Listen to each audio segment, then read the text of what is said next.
Well, guys, it is Saturday night. It is Revolutionary Change Pontificating with Pete, and I did a really shitty job of doing my tie.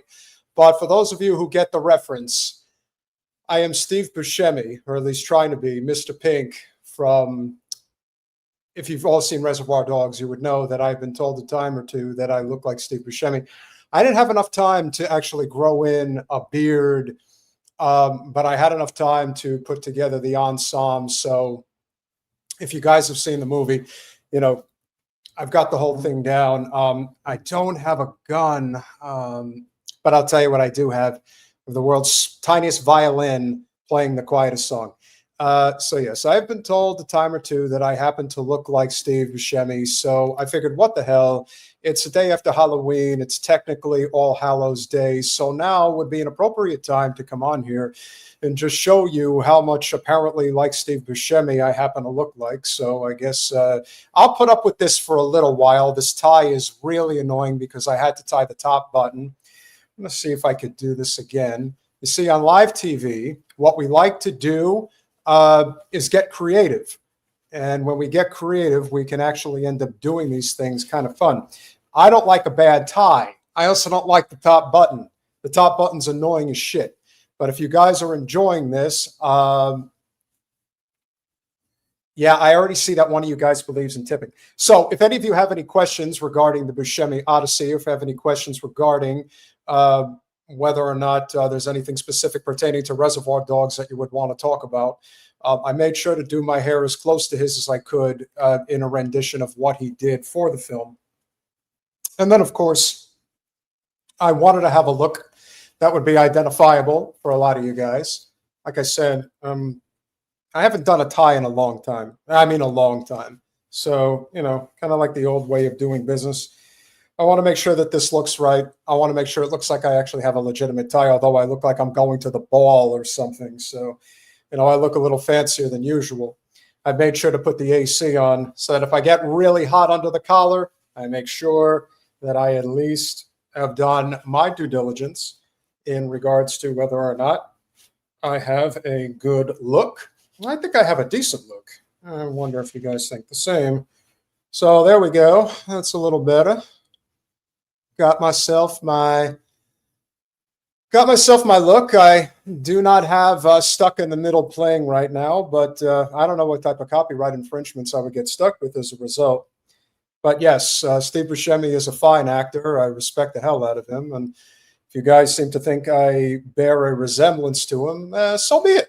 So we'll see, like I said, how long I'm willing to put up with this overheated outfit. It is somewhat of a noose, but not too bad. Like I said, the only thing that really doesn't make this look completely Buscemi-esque is that I'm a very lucky guy in many ways. I only have to shave once a week, and it takes a while for my beard, if you will, if you want to call it a beard, to actually come out. So I didn't actually plan enough time in advance, at least a few weeks, to attempt to grow this and to really make it look like I'm Mr. Pink from Reservoir Dogs. So that's the outfit for this evening. Hope you all had a great Halloween. Obviously, I had to try to compete with Jen in some capacity for a nice Halloween getup. I'd like to think she is the champion, though. She really does. Not only did she have a fantastic Halloween outfit as Miss Rachel, but I got to be honest, I do think she could have passed for her as kind of like a doppelganger. So there you go. But tonight, I'm Mr. Pink, and I'll accept the nickname. That's okay. Reservoir Dogs is a great movie. I could have also got as Buddy Holly in Pulp Fiction. Hey, you know, if it works, it works. So again, I hope you're all doing well this evening. And obviously, we have a number of stories that we're going to get to. I would also hope that for those of you that have any concerns about what's going on right now, I'm going to continue to elaborate to a lot of you guys. And I know that not everybody who watches this channel necessarily is all on board with everything that either I say or that Jen says. But remember, guys, it is important that we have a diversity of opinions. Now, even though that doesn't necessarily jive for everybody because some people just can't hear certain opinions about certain things, I can assure you that if we can all conclusively agree that the biggest issue that we have in this country today, more than anything else, is that we have a government, a country as a whole, that is solely owned and operated by corporate special interests. That is obviously an extension of the control that the state of Israel has over us. And that the only way we're ever going to get anywhere is if we can conclusively agree that we have to work together in order to sever that relationship. And that is the only way we're going to win the day. So that's our goal. Our goal is to work together to form this alliance that I think is imperative that we all are on the same page on. Even if there are substantial political differences, of which there are many, but I want you all to remember something very important if you're not all aware yet, and maybe those of you that have been following our channel closely are aware of what has happened over the past 48 hours, I would say. We have become a severely shadow banned channel to the extent in which I've never seen before. It's only because we've built such an audience and that people actively seek us out that we are able to overcome a lot of those shortcomings when a channel ultimately gets shadow banned. Why did we get shadow banned? Well, we received our first community strike, or copyright strike, I should say, since we became a channel. Would you care to guess what it was about? Yes, it is exactly what you think it is. We covered the story of Hind Rajab and her family being mass murdered by not just the IDF, but also led by a U.S. soldier, Sean Glass. Now, as a result, we got the booting in a big way. So, I cannot emphasize enough about the importance. What I will ask you all to do, if you haven't done it, smash the like button. Make sure you are subscribed. Make sure that you share the stream. And also, make sure that you're subscribed on Rumble. If they are going to continue to suppress the hell out of our channel, which I have no doubt they will, we have to continue to execute as many different avenues to get this message out there as possible. Because unlike a lot of other channels, Jen and I do not do this for a living. So we are not going to change our message. We are going to continue to do as we said we will do, which is from the river to the sea, Palestine will be free, shall be free, it must be free. And we hope to play a small role in making sure that that happens. Now, why do I bring this up? For those of you who have been paying attention over the past week, obviously there were two major, I would say, collaborations in the political content creator space. The first one was obviously Tucker Carlson and Nick Fuentes. The second one happened just last night between Candace Owens and friend of the show, Norman Finkelstein, which we will discuss this evening. But I bring this up because, as many of you know, there is a split happening on the right now in many ways. And I think a lot of that really has to do with whether or not the future of the MAGA movement is one of America first, libertarianism in many ways, or if it's going to be Israel first, neoconservatism.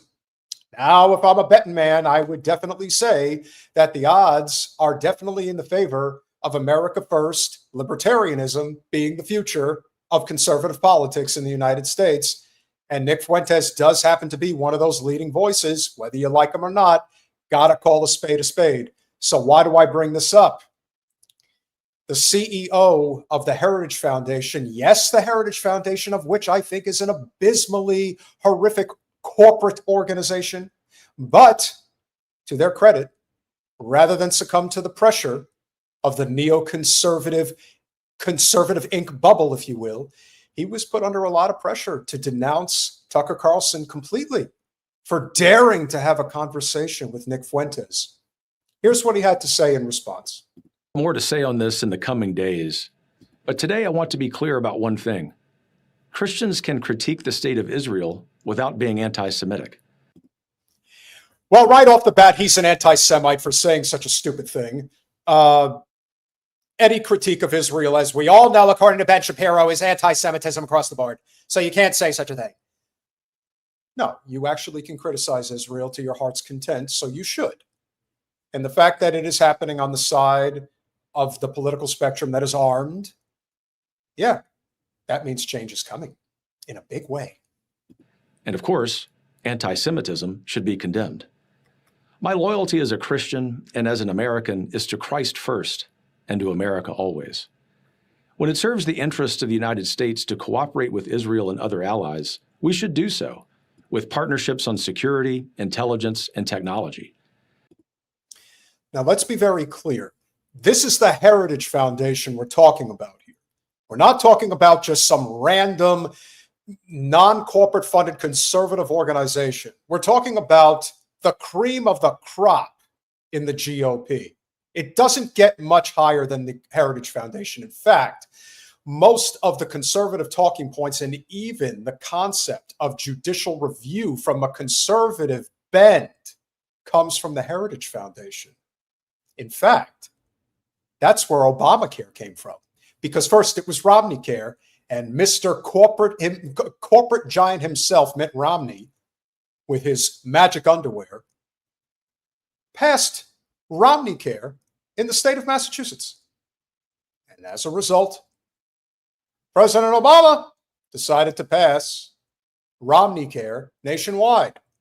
The brain trust of such a corporate health plan, these guys, they came up with it. And now they're changing their tune on Israel. How much longer could they possibly last when the Heritage Foundation starts to get their mind right in the right way on the state of Israel?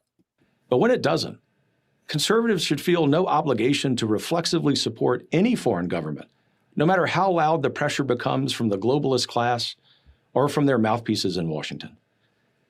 The Heritage Foundation didn't become the intellectual backbone of the conservative movement by canceling our own people or policing the consciences of Christians. And we won't start doing that now. We don't take direction from comments on X, though we are grateful for the robust free speech debate. We also don't take direction from members or donors, though we are inherently grateful for their support. All right, that's a lie. We all know that the Heritage Foundation moves to the beat of their donors' drum, like any other NGO, multinational, nonprofit. Just think of the Heritage Foundation like you do as you think of the Center for American Progress with Neera Tanden. They are the exact same thing. And so when this guy, the male conservative, again, political ideology aside, they're all the same, but the equivalent to Neera Tanden in the Center for American Progress, this is the same person speaking, essentially, saying, yeah, we are allowed to have a debate about whether or not Israel is going to control our political discourse now and in the future. And so when the Heritage Foundation starts talking this way, you know that the future is pretty bleak for that such an innocent little nation in the Middle East. And we're adding more every day. This is the robust debate we invite with our colleagues, our movement friends, our members, and the American public. We will always defend truth. We will always defend America, and we will always defend our friends against the slander of bad actors who serve someone else's agenda.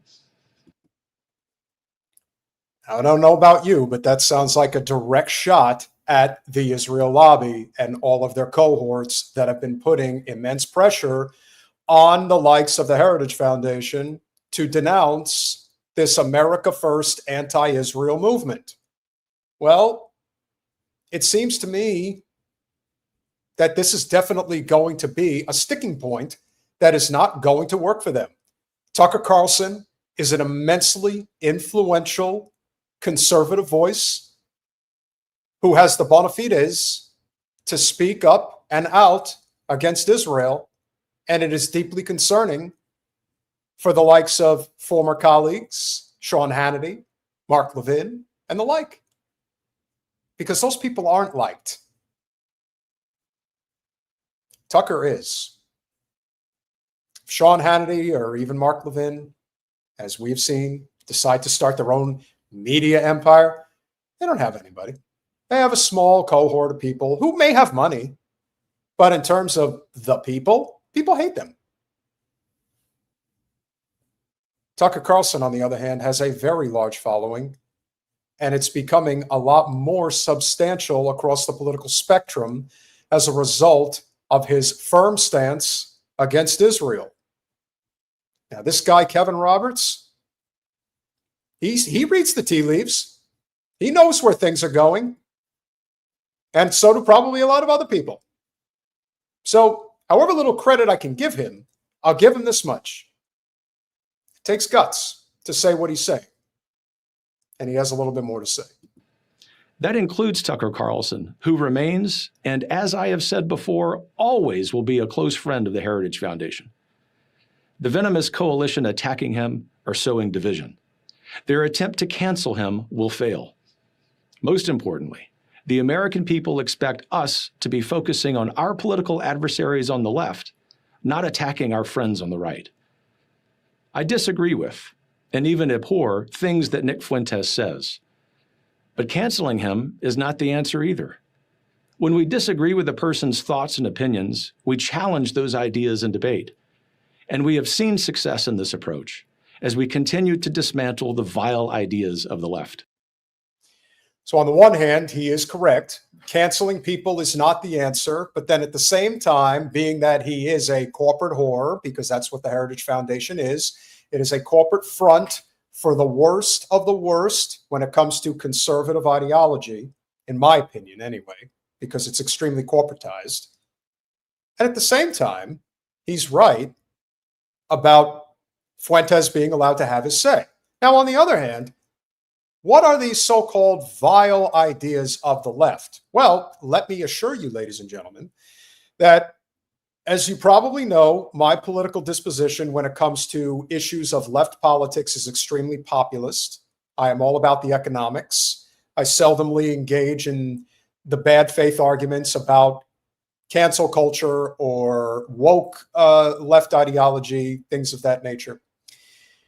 But the Heritage Foundation, probably as much as any organization that is a corporate-funded conservative think tank, as they are referred to in Washington, D.C., they fight as hard as humanly possible against working-class people in this country. They fight against every form of wage increases. They fight against any form of a single-payer healthcare system. That's what the Heritage Foundation does. So while everybody is happy with Kevin Roberts speaking up and out about the importance of language not being suppressed, First Amendment being maintained, that's fine and good, and I appreciate it. But make no mistake, their form of capitalism in their mind is as bad as kill or be killed vulture capitalism as you can possibly get. So that's what you've got. So when he talks about the vile ideas of the left, yeah, they'll frame it in the context of men competing against women in sports. But what they really mean is they don't want any form of economic populism from the left becoming the order of the day. We can use a little of both. I lean libertarian on many issues. I lean to the left economically on many issues too. We can take what's good from all different elements of the political spectrum and make them our own, because we are in a revolutionary change period right now. So while some of the language may seem reasonable on the part of Kevin Roberts, make no mistake, he's letting it be known that when you get right down to it, there is still this vile component of left politics. But if you're going to talk about it, and if you're going to make it a point to kind of dance around the issue of economics, he's not going to be on the side of working people. And there is a substantial portion of the country today, probably is more than a supermajority, that is living paycheck to paycheck. So, is Kevin Roberts on your side? Not even close. Appreciate his candor. I appreciate his opinion about allowing other people to voice theirs. But he is not a friend of working people by any means. As my friend Vice President Vance said last night, what I am not okay with is any country coming before the interest of American citizens, and it is important for all of us, assuming we are American citizens, to put the interest of our own country first. That's where our allegiance lies, and that's where it will stay. One of the hard lessons that is being realized right now on the part of so many people that believe in economic populism, that believe in the future of this country as an America First country, of which I do, but you have ceded that talking point, you have ceded that movement to people that are, or were, I should say, with Donald Trump, and now they're finding their future movement, which is going to come in many different forms, not the least of which is going to be followed through Tucker Carlson, through Candace Owens, and through Nick Fuentes, the three most influential voices in conservative media that are not on board with Israel. And people will follow them. Who do we have on the left that people are really gung-ho about and are just going to follow them because they're talking the politics of the plighted economic class, but are not framing it outside of left identity politics? Well, that immediately cancels Hassan Piker. Now, there are some other people that are trying. I just don't think there is that much of a sway. We have good relationships with our friends Keaton and Russell at Do Dissonance. I also believe that there are, again, we love our friend Mike Figueredo at the Humanist Report, Jordan Chariton, Status Quo News, which again, technically is a nonpartisan, but at the same time, Jordan is definitely left populist for sure in terms of his politics. And I would emphasize that coalition building is going to be required with other people in, I mean, look, I'll throw Jimmy in there. Jimmy definitely has that influence. Kyle and Crystal, unfortunately, are still too adjacent to the Democratic Party. You see, the lesson we're learning here, ladies and gentlemen, particularly about the likes of Candace Owens, Nick Fuentes, and yes, even Tucker Carlson, they are not adjacent to the Republican Party. If anything, the Republican Party will bend the knee to them, whereas anybody else who's adjacent to the Democratic Party, they will bend the knee to the Democrats. That's not acceptable anymore. It hasn't been acceptable for a long time. In fact, I am of the mind that the Democratic Party is going down in flames, and anyone who continues to try to fight for the Democratic Party is running a fool's errand. We don't have time for this. What we have time for is coalition building and continuing to hone our message that, number one, we must break away from Israel, full stop. There is no, well, Israel can be reformed, like Senator Bernie Sanders likes to say, which was very poignant, that it's just the right-wing Netanyahu government, and that's the problem. We get them out, and Israel will be a great nation once again. Israel should not exist. It should be Palestine. This colonial settler project of which we have been party to, and now party to a genocide. No, we're done. We all should be done. That's the ultimate, what I would call America First message right now. And we should all be on board with it. So hopefully we will be. I would like to believe that there is this fight that is ahead of us right now that is going to happen because people realize that America First, it can be defined however you want to define it. It doesn't have to be defined by Nick Fuentes. It could be defined by all of us. We can agree on core issues that are vital, and then we go from there. But the fight, the real fight that we are seeing right now is coming from all sides. And I have to say, this is a very interesting development.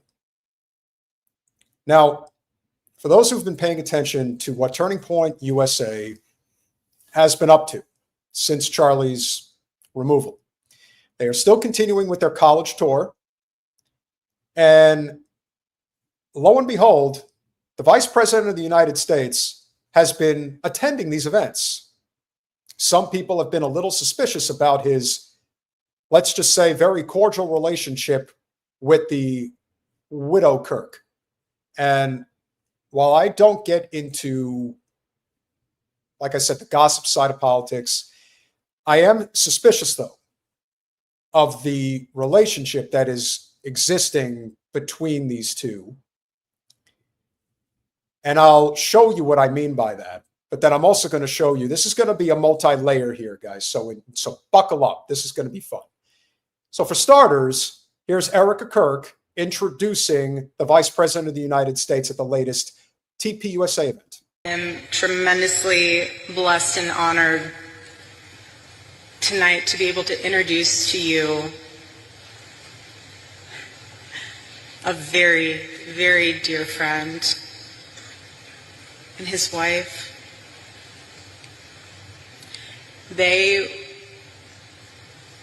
are incredible. There's too much of this acting vibe going on with her. To me, she's just a pawn in the entire process, but she's a really bad actor. So if she's trying to convey the image of the grieving widow, she's not coming off like one. She's coming off like somebody who's got a lot to hide. That's how she comes off. What is she hiding? Well, very likely, probably what really happened to her husband. But as many people have suggested, as I suggested shortly after what happened, that they were probably somewhat of an arranged marriage. Now, that's not to say that Charlie wasn't interested in her, but they were definitely brought together. There was no random happenstance that these two connected and fell in love. I don't buy that for a second. And I would be very surprised. Even the most deeply religious people who love Turning Point USA and believe in the love story of Charlie and Erika Kirk would even believe for a second that it wasn't a setup of some sort to get the two of them together. And now that she has to pretend like she's really unhappy, something doesn't add up here with her, let's just say, very extremely cordial relationship with the Vice President of the United States. And I see no one will ever replace my husband. No. But I do see some similarities of my husband in JD.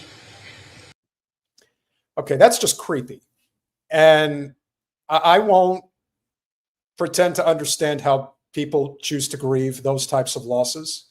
However, to say that my recently deceased husband, the Vice President, really reminds me of him. Okay, like I said, there's a line there somewhere. But that's for you all to interpret yourself. And Vice President J.D. Vance, I do.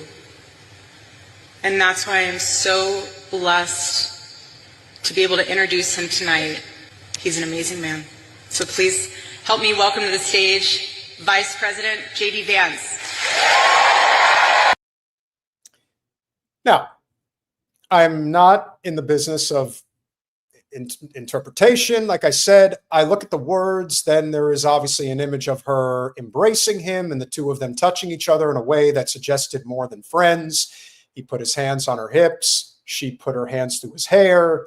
Again, Very suspicious behavior. Now, does this really mean anything? In the grand scheme of things, they're all just puppets. If they're getting along, okay. I feel bad for anybody who actually bought into this whole fairy tale. It's not. There was a more important story that actually took place at this Turning Point USA event. It has nothing to do, well, very little to do with the embrace of Erika, Kirk, and J.D. Vance. This is the important message that stays on message with the America First anti-Israel movement that we are so dedicated to pushing right now. Christian man, and I'm just confused why that there's this notion that we might have owe Israel something, or that they're our greatest ally, or that we have to support this multi-hundred-billion-dollar foreign aid package to Israel to cover this, to quote Charlie Kirk, ethnic cleansing in Gaza. I'm just confused why this idea has come around, considering the fact that not only does their religion not agree with ours, but also openly supports the prosecution of ours. Now, I want to say that there are a couple of different layers here before JD speaks.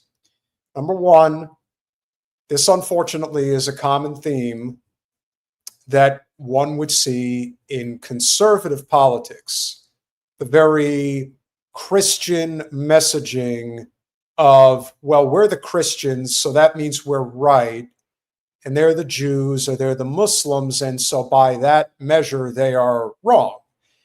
That is an example, again, of what I consider misguided youth who are brought up in the church. Thankfully, as I've often mentioned, my father did not subject me to such. But I've been through the Catholic Church a time or two. And I understand that everything is a means to an end. And that if ultimately, if the goal is to get away from the Zionazi state of Israel, that we have to break bread with people that we do not agree with, that on the one hand, do frame their viewpoints of the world in the context that Christianity is right and the rest is wrong. As he mentioned, their religion is not ours and therefore they're wrong. That's not a good answer.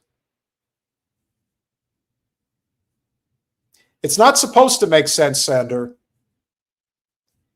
That's why I separate Jesus from the church, hence the separation of church and state. Well, I separate Jesus Christ's teachings from the actual church, whether it's the Catholic or Protestant church. To me, it's all relatively the same in many ways, because what they preach, they don't actually practice.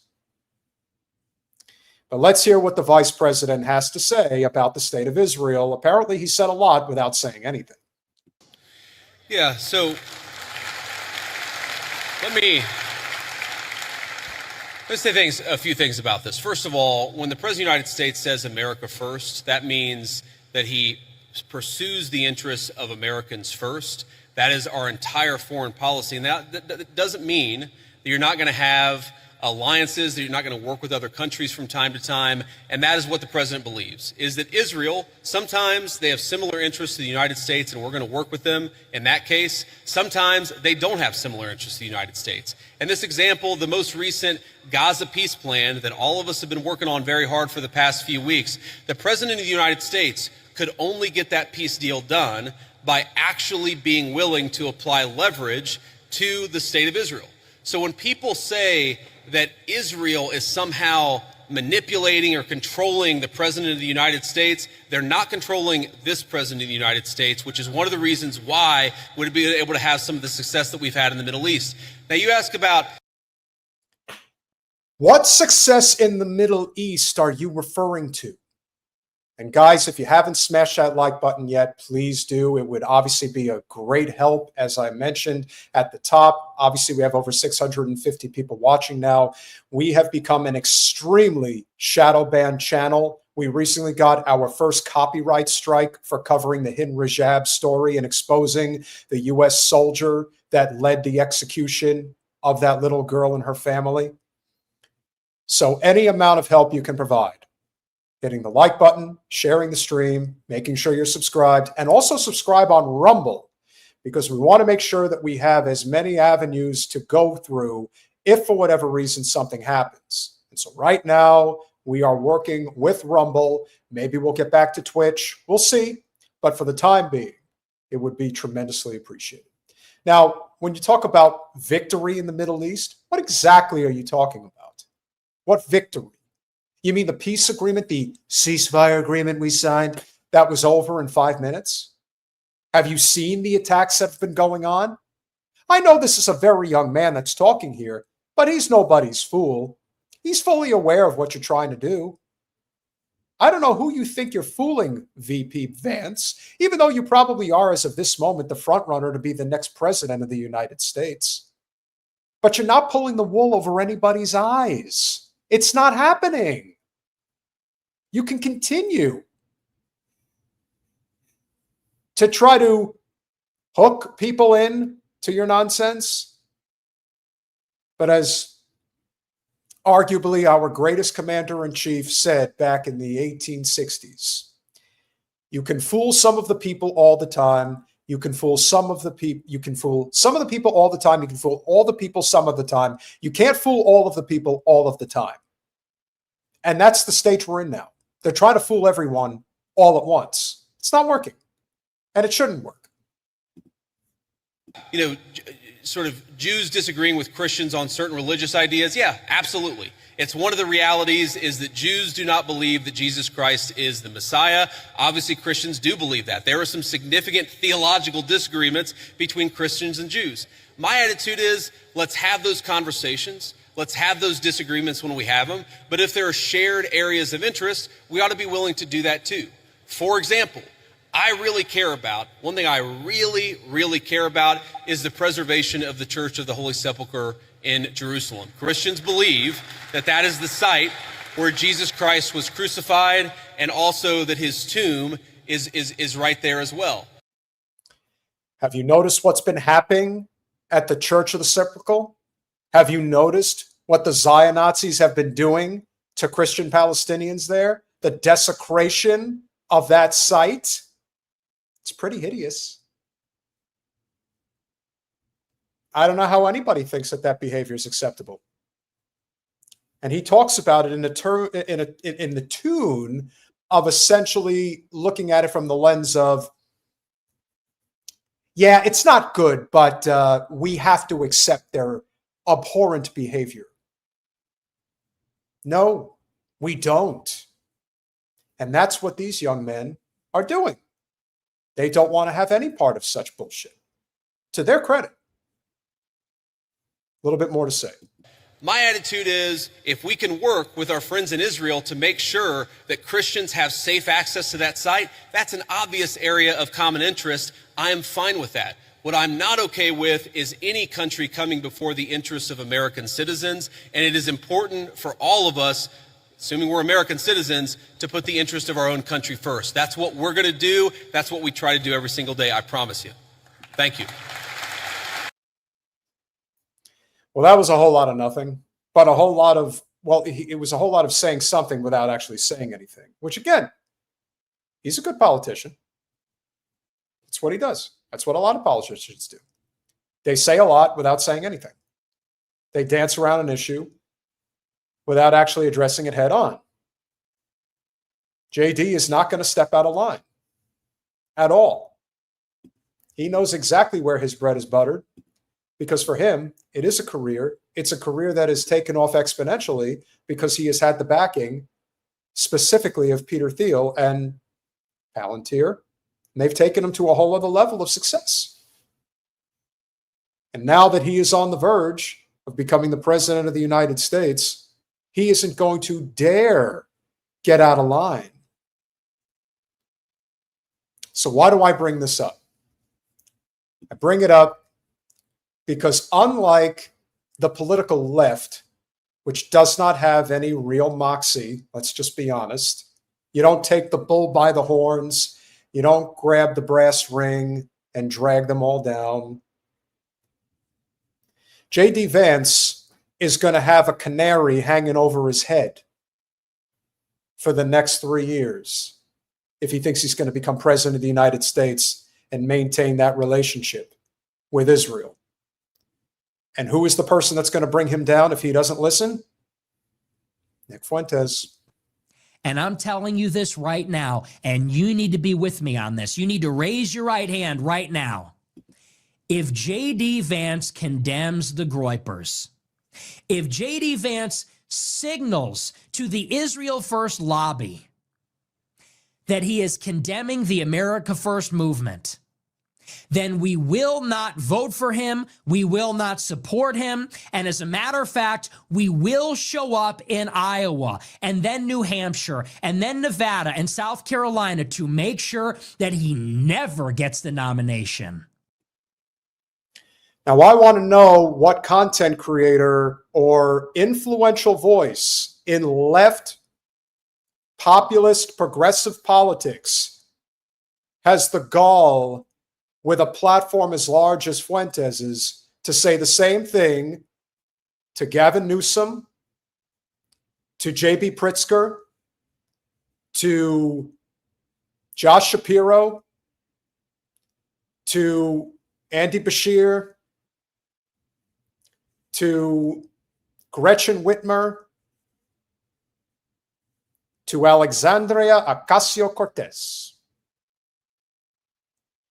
Nobody.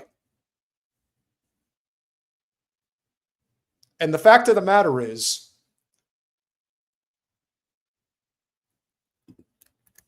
it doesn't matter. And I saw what Donna said, that Donna, so nice, Nick, but then we have Nick is a punk. And here's the bottom line, Donna, and everybody else.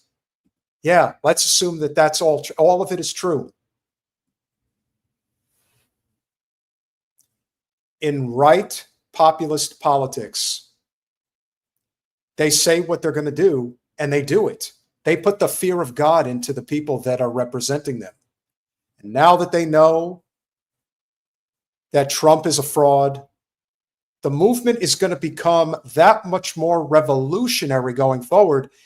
And of all the issues that Fuentes is leading with, he leads with, if you even think that you're going to become president of the United States in the GOP and still support Israel, you got another thing coming. I have a theory about where the Zionist movement is going in this country. I'll share it in a minute. Nick has more to say. That's the only way we can play this. Because the Israel First lobby and the $7,000 club, they are going to be on his ass. And they're going to be all over him, telling him, if you don't disavow them, if you don't tell us that you stand with us, we will not give you money. We will attack you. They're going to come for him hard. And there's going to be such a strong incentive for him to condemn America first. And he might say, I condemn anti-Semitism, I condemn the Groypers, and he might have some reason for that. But we'll know what the message means. It's a signal. And the signal is, I'm with Israel first. I actually believe, I discussed this with Jen, and I believe this. Fuentes and his movement will continue to grow and continue to become that much more influential in right, America First, libertarian-like politics as we go forward. What I also believe, if you look at the billionaire Zionist class, most of them are neoliberals. They may support Trump because it was a means to an end. It could have been for the Golan Heights. It could have been for the West Bank. It could have been for Gaza, whatever it is. The redevelopment along the Mediterranean. It's going to look really great when it's all done. But in the end, these are big city liberals for the most part. So I'm of the belief that if this movement continues to grow, this America First libertarian movement, and it continues to infiltrate and capture the Republican Party, the Democratic Party with open arms will roll out that red carpet for the Zionists in this country. They are going to roll it out for them. The Democratic Party will never be the party of FDR and JFK and even LBJ ever again. They will become a pro-Zionist party, full stop. Not that they aren't already, but I'm talking, we'll have the neoliberal and neocon Zionists welcome into our party. They did it for David Frum. They did it for John Bolton. They would even do it for Mike Pompeo. Guys like Fuentes don't want anything to do with them. They've made up a huge part of the GOP for a long time. So are the Democrats going to become the working class party, supporters of single-payer health care, a living wage, tuition-free trade schools, ending endless wars, and cleaning up the environment? No. They'll just go wherever the corporate money lies. And there is a shitload of it when it comes to pro-Israel causes. So if they continue getting pushed out, that's where they're going.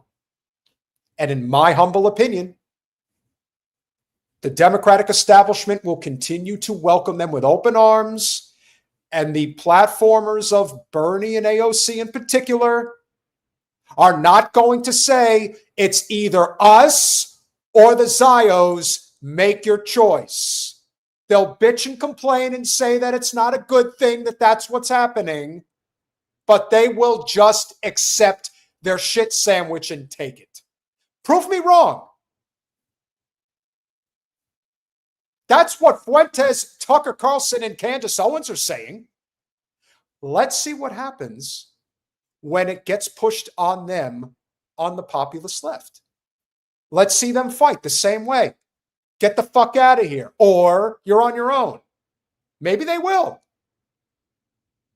And the Democratic Party, hopefully, will go the way of the Whigs and become a dustbin of history. Now, J.D. Vance, I'll tell you this. You don't like me, I don't like you. But if you cross that red line, I promise you, I swear to God, I will be there in Iowa with 10,000 Groypers, and we will be at every event. We will be at every event. And we will be doing events of our own, and we will be knocking on doors, and we will be spending money. I'll be raising money to do it. Many will do it for free. You think they're a pain in your ass? We'll be a bigger pain in your ass because there's more of us and we want it more.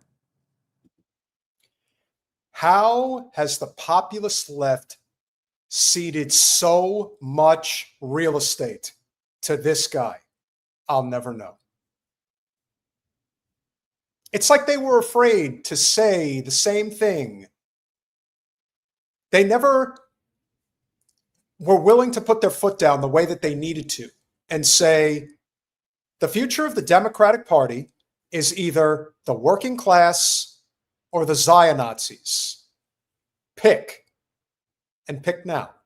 Well, they were willing to let Kamala Harris stand on that stage at the convention and talk up Israel in an even more genocidal way than Donald Trump did.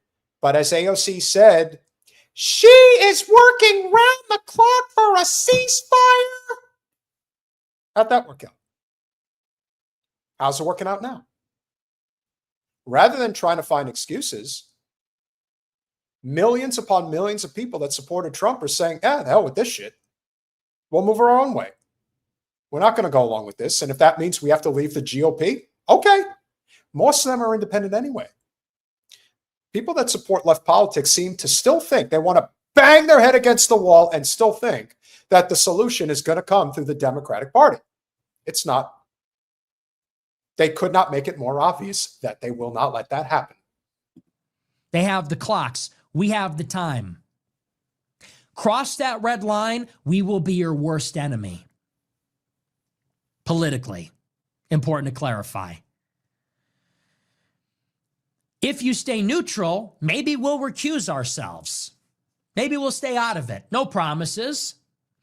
But if you do something for us, if you do something for America first, maybe you'll get our votes and maybe you'll get our support. And maybe that means nothing a year ago. Maybe it means something now. Maybe in a couple of years, it'll mean a lot. This is how we engage in politics. People say we're never going to vote our way out of it. You're right. But we can use politics to our advantage.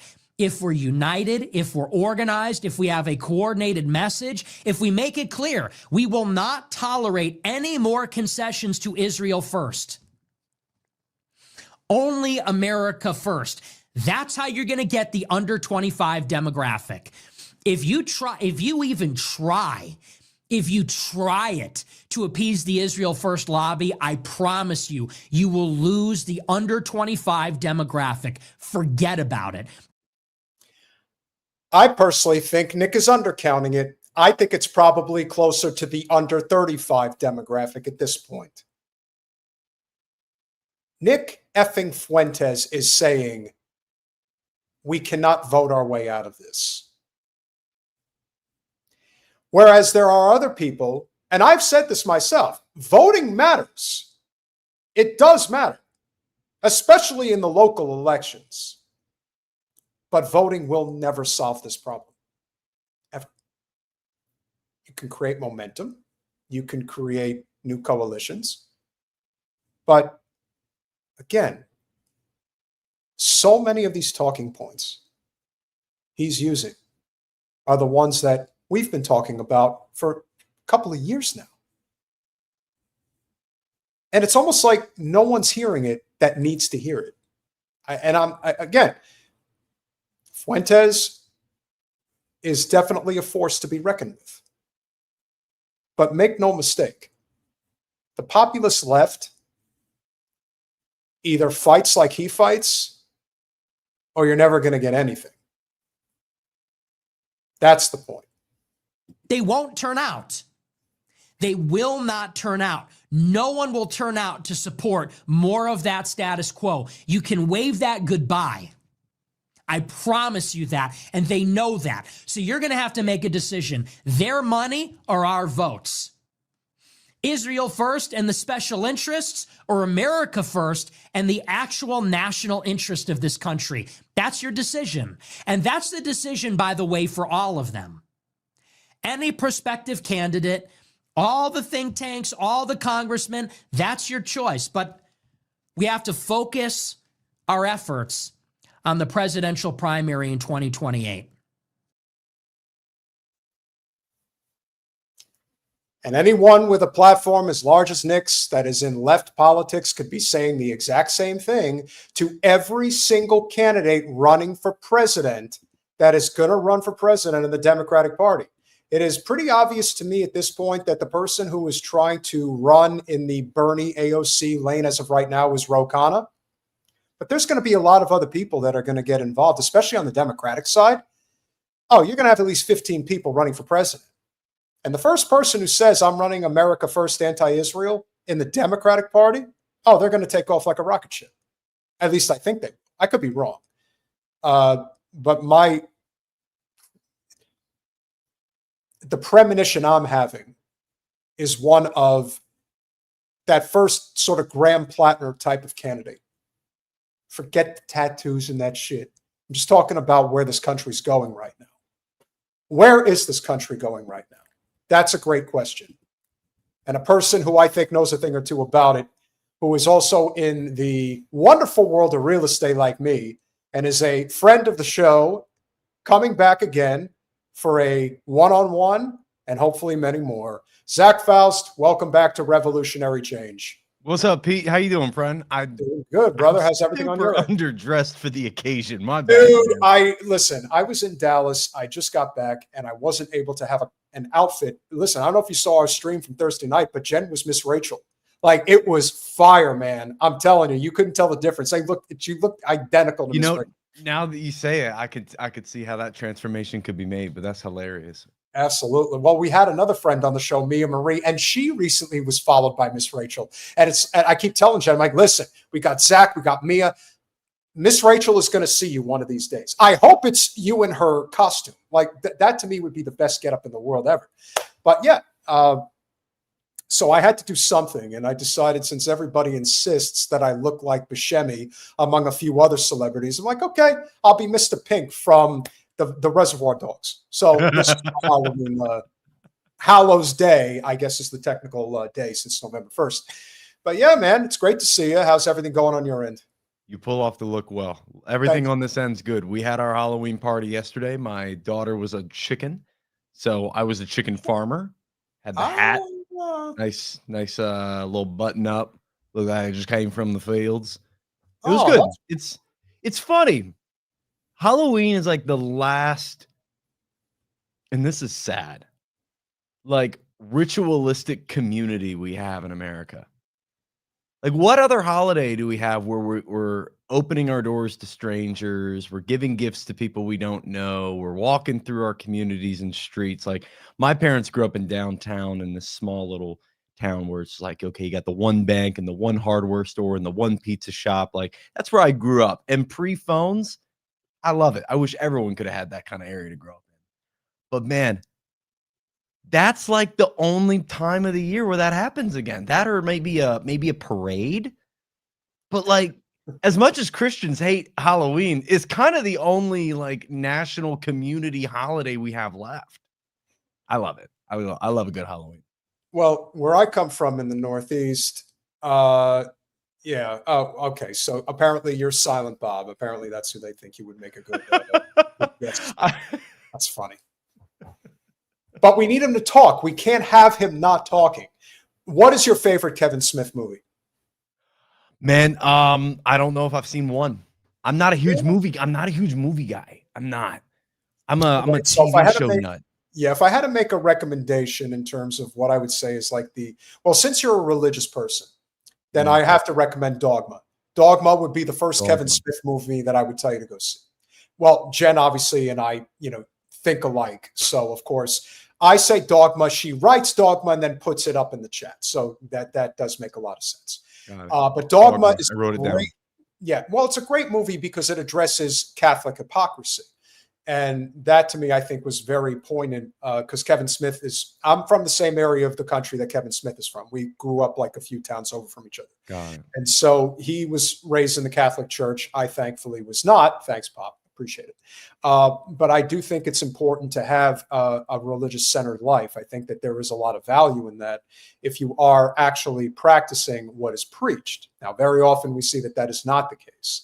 And so right now, we are seeing the effects of what is going on, particularly in Gaza, and how religion is being used as a shield.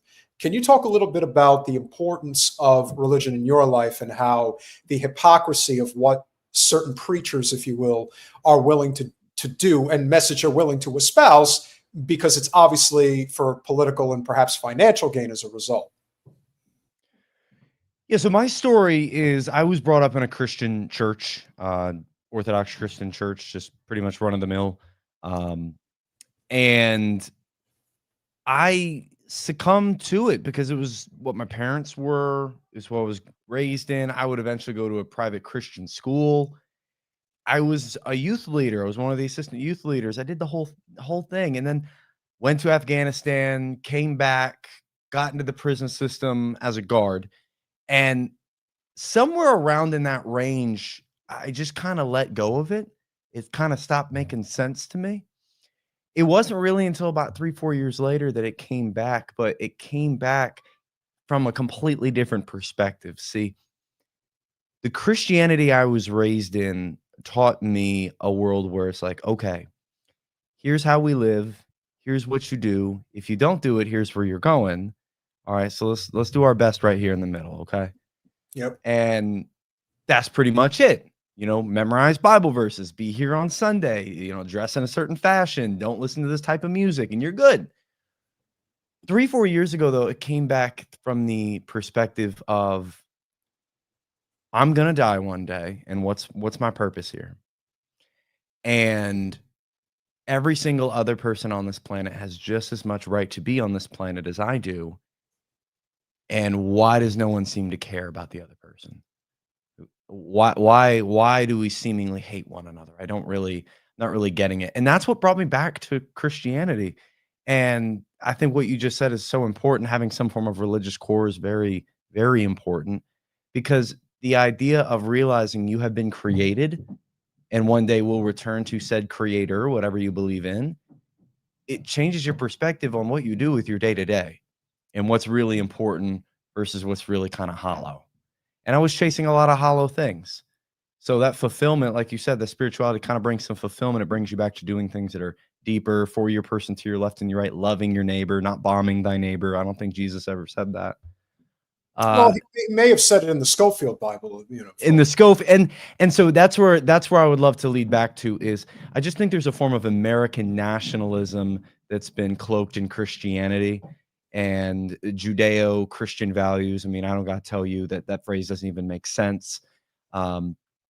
Yeah, the Rothschild funded Schofield Bible with the annotations on the left and right, saying this is how you should view Genesis 12. This is how you should view Galatians 3. This is how you should view Revelation 3. Like all these different verses that we now know as you read them without this lens of a blue and white flag in the background. You're like, oh, this has nothing to do with your country. Your country was just formatted as a branding play in the 40s to make it seem like that, because it's in the area where Jesus walked and it's led by the people who once were connected to his bloodline. But as we know, Palestinians probably have a higher connection to the actual motherland than they do. So I believe in the Christ that walked this planet, and I simply just try to do what he did. He was a teacher.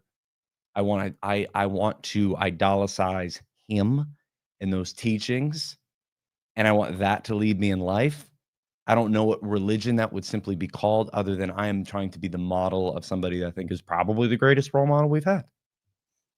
I think that's a very good way of putting it. I was always, I guess you would say, I went through, different moments of religious curiosity from the time that I was young. On the one hand, I saw what the synagogue offered. I also saw what the Catholic Church offered. I decided it wasn't for me on either side. But the teachings of Christ actually did interest me, because I do believe in the golden rule. I believe that pretty much everybody understands what a moral compass is and understands right from wrong. And if you live your life by the golden rule, which is do unto others as you would have done to you, that to me is the ultimate guiding principle.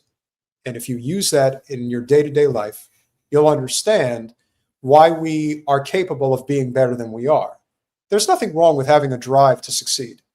But how many people do you have to step on and crush in order to get there? And how many times do you want to justify it before you realize that you're going against everything that this person, this... You know what's funny about success too? Most people that get started in any form of success, like any billionaire at one point, outside of his parents maybe helping him out, let's say they came from nothing, had this goal of success. Maybe it was to get out of their 9-to-5. Maybe it was to be able to let their wife be able to stay at home, or be able to have an inheritance, college saved up for the kids. And then you get that goal, and then there's the next goal. And it's like, okay, now I want to be able to bring on a team. I need to be able to do this. And you already know where I'm going, but each layer of that new goal is just a further, you're getting farther from where you actually wanted to be at the beginning of this success journey, which was usually to be more involved with your family, to give back to the people that love you. And I made a video about this the other day. Why is the end goal of capitalism just complete social isolation? Well, I think part of the reason that is the case is because those that really see capitalism as the ultimate form of economic policy believe in the kill or be killed mindset, believe that the end goal is to have it all, or to at least reign over everyone else. I've met plenty of these people. And for whatever reason, some of them feel completely justified. And I've got news for you, ladies and gentlemen. They're not all white people that think like this. I know that there are a lot of progressive people that tend to think that this is a white problem. No, it's a system problem. Now, obviously, probably more white people have succeeded in it than just about anybody else in terms of who gets to the very top. But in the end, it's still a system that is predicated on heads I win, tails you lose. And either you are willing to play that game the way it's constructed for you to fail, because it's constructed for you to fail. The ones who succeed are ones that actually see outside of the actual system that's in front of them. And so when they're lied to constantly, I think that this is a very interesting time to have you on, because I have a very strong opinion about this particular issue that they're throwing at the forefront as the reason why we are faced with this shutdown right now, and that they're trying to throw the issue of SNAP benefits in everybody's face. And whether or not you agree with SNAP, I believe in government assistance when it's absolutely necessary.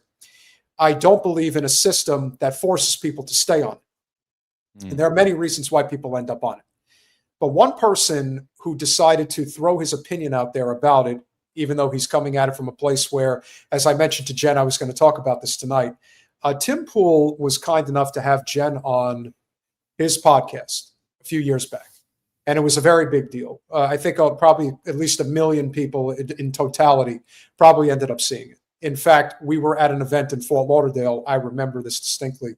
We were, just perusing around. It was a networking night, and 2 different people came up to her and said, "You're Jen Perlman." So there is no question that his reach is wide and his influence is even wider. However, he will have takes that are so out of bounds, I don't even know where to begin. He decided to shit on Miss Rachel, of all people, saying that she's a demon, even though I know Tim likes to say things tongue in cheek. But this is what he had to say about SNAP benefits. Are substantially more likely to receive welfare benefits than Republicans. So when the Republicans come out and say they're going to give these benefits, they're outright saying we're going to help Democrats win. We're going to take from you, hardworking taxpayer, to give to them who don't. Right off the bat, he clearly doesn't understand economics, which, again, most people that are political commentators actually don't. So hearing him make such a statement is, of course, asinine. But the one thing that, even if you identify as conservative or even religious, this whole idea of walking on poor people, to me, I've never fully understood it. Now, you want to chastise people that simply don't want to help themselves. I understand that there is that sentiment that at some point you have to pick up, you got to pick yourself up by your bootstraps. There is some truth to that, whether people want to accept it or not. However, you look at this system and how the overwhelming majority of people who are on food stamps are also full-time employees, and they work for corporations like Walmart and Amazon that don't pay them enough to live. And sometimes where they live, that's the only options they have. Like, not taking capitalism into account as to the reason why so many people are suffering under this system is just another example of the grifting political commentating class. If you're going to make a point, at least tell the whole story. Am I wrong? Well, you brought up Walmart. This goes deeper than housing and economy, obviously, right? Our government is shut down over all of this. And whether it's over a senator in Arizona or the Epstein or SNAP or Medicaid or Republican Democrat, there are people who are going to go hungry because this has lapsed.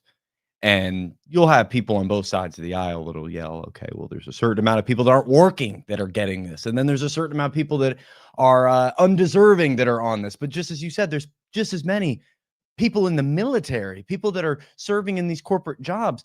And you mentioned Walmart. Walmart actually gets tax benefits from having people that qualify for things like SNAP on their payroll. They have a actual motivation to keep their wages low in comparison to the cost of living because they get to double down. And now aren't they the ones saying that they're going to be no in-person shopping as of November 1st? Like, yeah, they're going to suffer from their own greed there.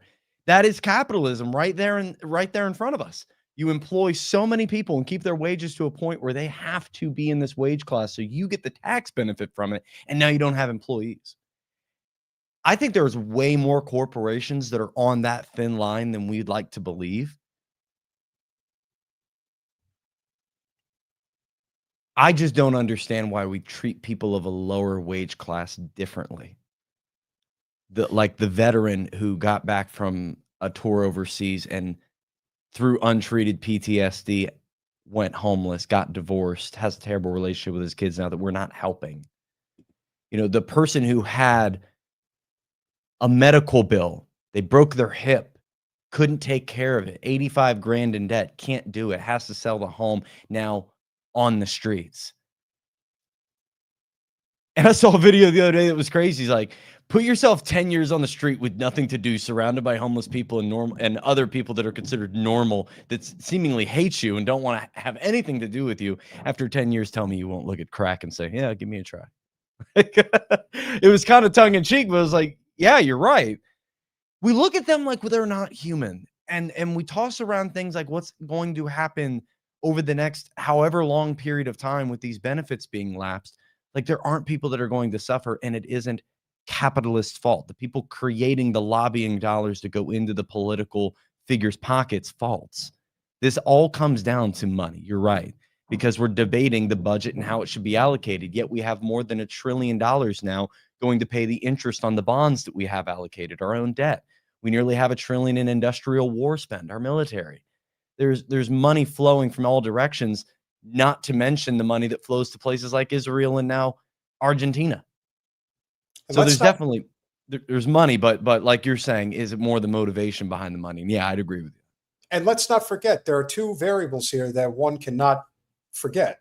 Number one, the Trump administration, throughout their talking points, to Tim, to Benny Johnson, to Dana Loesch, and all the people in between that are supporters of the Trump administration, conservative Vic, etc., Dave Rubin. And then the other component that doesn't get talked about enough, but I will talk about it because I've been to Tim Pool's home. He is a very wealthy individual. He has made a lot of money at this grift, to his credit. But to talk about these things from the perspective of somebody who knows anything about what it actually means to suffer in any economic capacity, he's been living high on the hog for probably about a decade now, I would say. Very comfortably. Now, maybe when he grew up, he may have known a thing or two about struggle, but he sure as shit don't know about it now. And when he talks about it from the perspective of where he sits today, knowing full well that he makes millions of dollars a year to bitch and moan all day long in front of his computer, I'm sorry, but your opinion really doesn't mean dick. But he does have more of an opinion to share, and I'm sure it gets even worse. Don't get me wrong. There are many people who really do need the assistance, and I respect that. But I don't believe a system should exist that makes it possible for people to not work. So here's my proposal. How about we pass a bill that in order to fund SNAP benefits, if you are receiving this, you got to work. Yeah, I think it's like 90% or something in that neighborhood of people that are on SNAP benefits Work. Full time. Yeah. So what the fuck are you talking about? Minimum wage hasn't changed in 17 fucking years. Right? Why not? There are jobs that need to be done. Why are we just giving this away? Why do I work 16 hours a day and pay half my income in taxes so that people don't have to work? Well, first of all, if you're spending half your money on taxes, you have a shitty accountant or you don't know anything about how to actually save money. Yeah, or you got all your winnings from Price is Right. Like, why is he paying 50% tax bracket? That don't make sense. Well, let's be honest. I mean, he kind of did hit the lottery with the show. A lot of people do. You know, I realize that our channel, which even though we are going, we've hit another wall, if you will. But if we get to 100,000 subscribers, we will be in the top 1% in the history of YouTube in terms of who actually gets there. So when you think about him and his multi-million subscriber count channel, he is in the 0.00001% of actual YouTube channels. So again, coming at it from a perspective of, I'm going to tell you how it should be, from a perspective of thee not knowing a thing about what it means to actually be in that position. That's the problem. Do you see a lot of people It in may- these positions because you cover a lot more of this than I do. I'm housing economy focused. Do you see people that reach these points where they have an expertise on one thing and that thing propels them to a high level, and then when they get to that high level, all of a sudden they feel they're the expert on many things? Well, I think it depends on kind of like our situation. You know, we had a small channel for a long time. We called it Small But Mighty. But in the past 5 months, give or take, we've grown our channel fourfold. We accumulated over 60,000 new subscribers. Now, one would say, okay, you have a channel now. You have, at our high point tonight, we've had 850 live viewers. You would say, okay, you have like a legitimate channel. You have something. Double tap the live, y'all. Double tap the live. Thank you, baby. That we have a legitimate channel. We can make some money and all that stuff. And so do you want to refine your message now? Because maybe advertisers might be interested in promoting your channel. And to that, I say that I don't care. We got here because we spoke the message of economic populism from the working class's perspective. We're not going to change that now. And we also spoke at it from the perspective of America first, anti-Israel. And we're not going to change that either. So we will let the chips fall where they're going to fall. Whereas somebody like Tim Pool, he is going to play ball however way he needs to play ball, because he has a multi-million-dollar business. And he knows that if he doesn't play ball, it could get taken away from him at any moment. The difference for people like Jen and I is that my career is not this channel. I do this because I care. My career is your career. I work in commercial real estate. That's what I do. And I'm an investor. And I actually believe in taking care of the people that you're investing with or that are helping you invest. Now, maybe that's not a common practice, but it's my practice. And so when I hear people like Tim say what he says, again, he's coming at it from a perspective of somebody who doesn't really know and doesn't really understand. And he's also hurting people, and he's being paid a lot of money to sell this shit. And that is a big problem as far as I'm concerned. So we'll continue. No sense, and I'm not for it. Here's my pitch. When you receive that EBT card, you're required to show up at a certain location and do some work. You want money, you got to earn that money. That work can be trash cleanup. It can be at-home data entry. And I'm not even saying 8 hours. There's got to be maybe 4 hours a day. You do 4 hours of work, and the other 4 hours go look for a job. And then I would say after a month, if you want to keep receiving these benefits, then you have to have some kind of job. And here's what I'll stress this.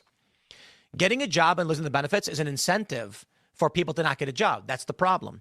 The way it should work is you get a job and there's a percentage you still receive. You see what I mean? Because I've met these people. There are people who really need it, and they're getting, a couple $100 a month, and they're like, but if I get a job, I'm going to have less money for food because they're going to take all the benefits away. So it should be a tapering down. To be honest, I would actually be totally okay if they just let it expire. Wouldn't it make sense to actually have a system that allows people to make a living wage so they don't have to get government assistance? The biggest government assistance takers, welfare queens, if you will, are the multinational corporations led by Amazon and Walmart. They're at the top. So is McDonald's. So are several others.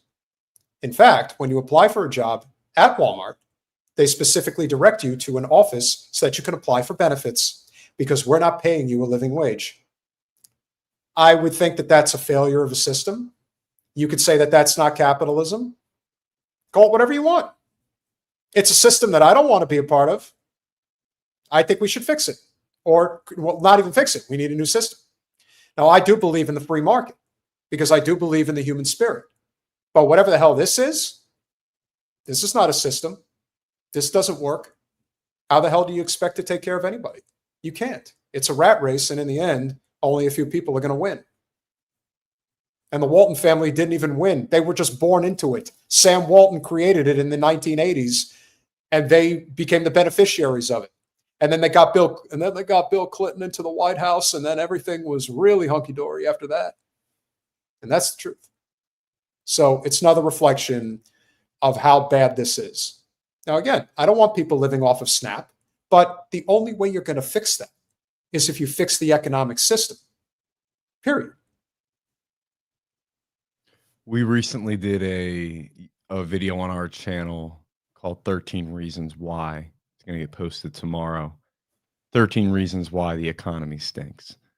And the number one source is wages. Because when you don't have wages that properly supplement an individual to be able to live just a normal life, like, we're not talking about investing crazy, but just being able to get by, you create so many supplementary problems in your system, not to mention even things like crime. But just like what you said, people now saying, okay, I need to stay on the benefits because if I get a job, I'm going to have to literally pay more now. Like, that is a huge problem. And wages are keeping people from being able to qualify for a mortgage. Wages are keeping people out of being able to get that used vehicle for their family. Wages are keeping people from paying off their student debt for the degree that didn't get them the job. And we have people, like you said, or like Tim said, go out and find a job. The job market for a sub 30-year-old male with a degree right now is worse than it's been in 13 years. You think that the person coming off hard times for the past 7 years is going to have an easier time getting a job? Probably not. Probably not at all. And that wage problem, I'm sure there's quite a few things you can stem it back from, but we did a little analysis. We're walking through. I wanted to show people, we assume median income per year is just something that grows all the time. Right now, as we sit in 2025, we just recently surpassed an all-time high for median income. Do you know when that all-time high was prior to that? It's 2019. We went on a dip for 3 years until 2022, all while these companies are making record profits. What happened there? And we're just now to 2019 income with 2025 cost of living, and people are being killed financially. They're losing oxygen. It's a wage problem. That wage problem is causing a consumer spend problem, which is making life for small businesses tight. It's causing tightness in the credit markets. We're seeing it in the reverse repo and repo accounts. We're seeing it in the repo rates. We're seeing it in not just those rates, but the Fed rate and the decisions they're going to be making more than likely soon around creating more money, quantitative easing, to buy up bonds and suppress the rates. Otherwise, rates aren't coming down. We will print more money, and this is going to add to the monetary base, and that's going to cause more inflation. All while our president yells, we need 1% rate. Are you kidding me? No, we totally need it. It'll make the economy great. Yours is so good, dude. Yours is so it'll good. actually make it so much worse because, again, he just doesn't care anymore. And That's it's not, nothing he says is economically based. Like when he took Jerome Powell through the Federal Reserve, I think it was back in June, and he tried to gotcha him with this letter. He said, and he said this before, but he said right to the man's face, the economy's doing great. We need to lower rates. The economy's doing great. We need to lower rates. I'm sitting here watching this that is the most out of touch sentence I've ever heard someone say to the central bank leader. When the market's a frown, rates go down. When the market's on fire, rates go higher. Think 2020, 2008. What happened to the rates right after? Because they want banks to create more debt. They want more loans going out. We're a debt-based economy. Yes. And so we can't lower these rates without inflation going crazy. And inflation only benefits banks, politicians, and asset holders. It does not benefit the normal everyday person, especially if that normal everyday person doesn't have a retirement account, doesn't have real estate, doesn't have a luxury watch collection, doesn't have something that's going to move with the money. You've never more wages. It just makes me think of Douglas Murray. Douglas Murray, you never been. You've never had such a watch. I think of all these examples of people who are just so out of touch with the system. and the ones who truly benefit from it are really benefiting from it. But that's a very small percentage. And those people in turn benefit from that larger percentage of other people who aren't benefiting from not understanding how it doesn't benefit them. Yes, but you see, ignorance is the order of the day. You see, people that are not entirely smart but have a lot of power and a lot of influence, they only surround themselves with people that A, they think are smarter, that they're smarter than, and B, will just tell them what they want to hear. Telling Trump right now that the economy is in big trouble is not something he's going to want to hear. It's part of the reason why he was constantly overinflating the stock market during his first term. And of course, Biden and his people did the same during their term. Because for the rich, a reflection of a strong economy is whether or not the stock market's doing well. The stock market doing well only benefits the rich because 93% of the stocks are owned by 10% of the investors. So that is not a reflection of a strong economy. The reflection of a strong economy is one that has a balance in terms of the wealth gap between the rich and the poor. A strong economy is a reflection of whether you have healthcare, whether you have a living wage, whether you have a jobs program that can teach you a skill that the government actually wants you to learn so that you could be useful in society. There's probably a ton of jobs out there that the government wishes they had people filling that could compete with the likes of China and India, but we don't have that. Yeah. We have a austerity-driven, end times type of broken economic system. And at some point, I don't know how much longer people are going to choose to be squeezed before they decide that they've had enough. That's and the question of the day. Yeah. That's the future, more than anything else. And the last thing I also want to bring up, which I think is very relevant to what we're talking about here. Being that you live a Christ-centered life, and we've seen what a number of these religious, not so pious people are willing to do, whether they have the cloak or not, but are willing to say because it's good for business. We need more people that practice religion to speak up and out against people like this gentleman who believes that we must continue to have undying loyalty to the genocidal state of Israel. Paul, the self-described apostle to the Gentiles, wrote these words to Christians in Rome. For the gifts and the calling of God are irrevocable. That's in Romans 11:29. What was Paul talking about? He was declaring that God keeps his promises, even when we don't.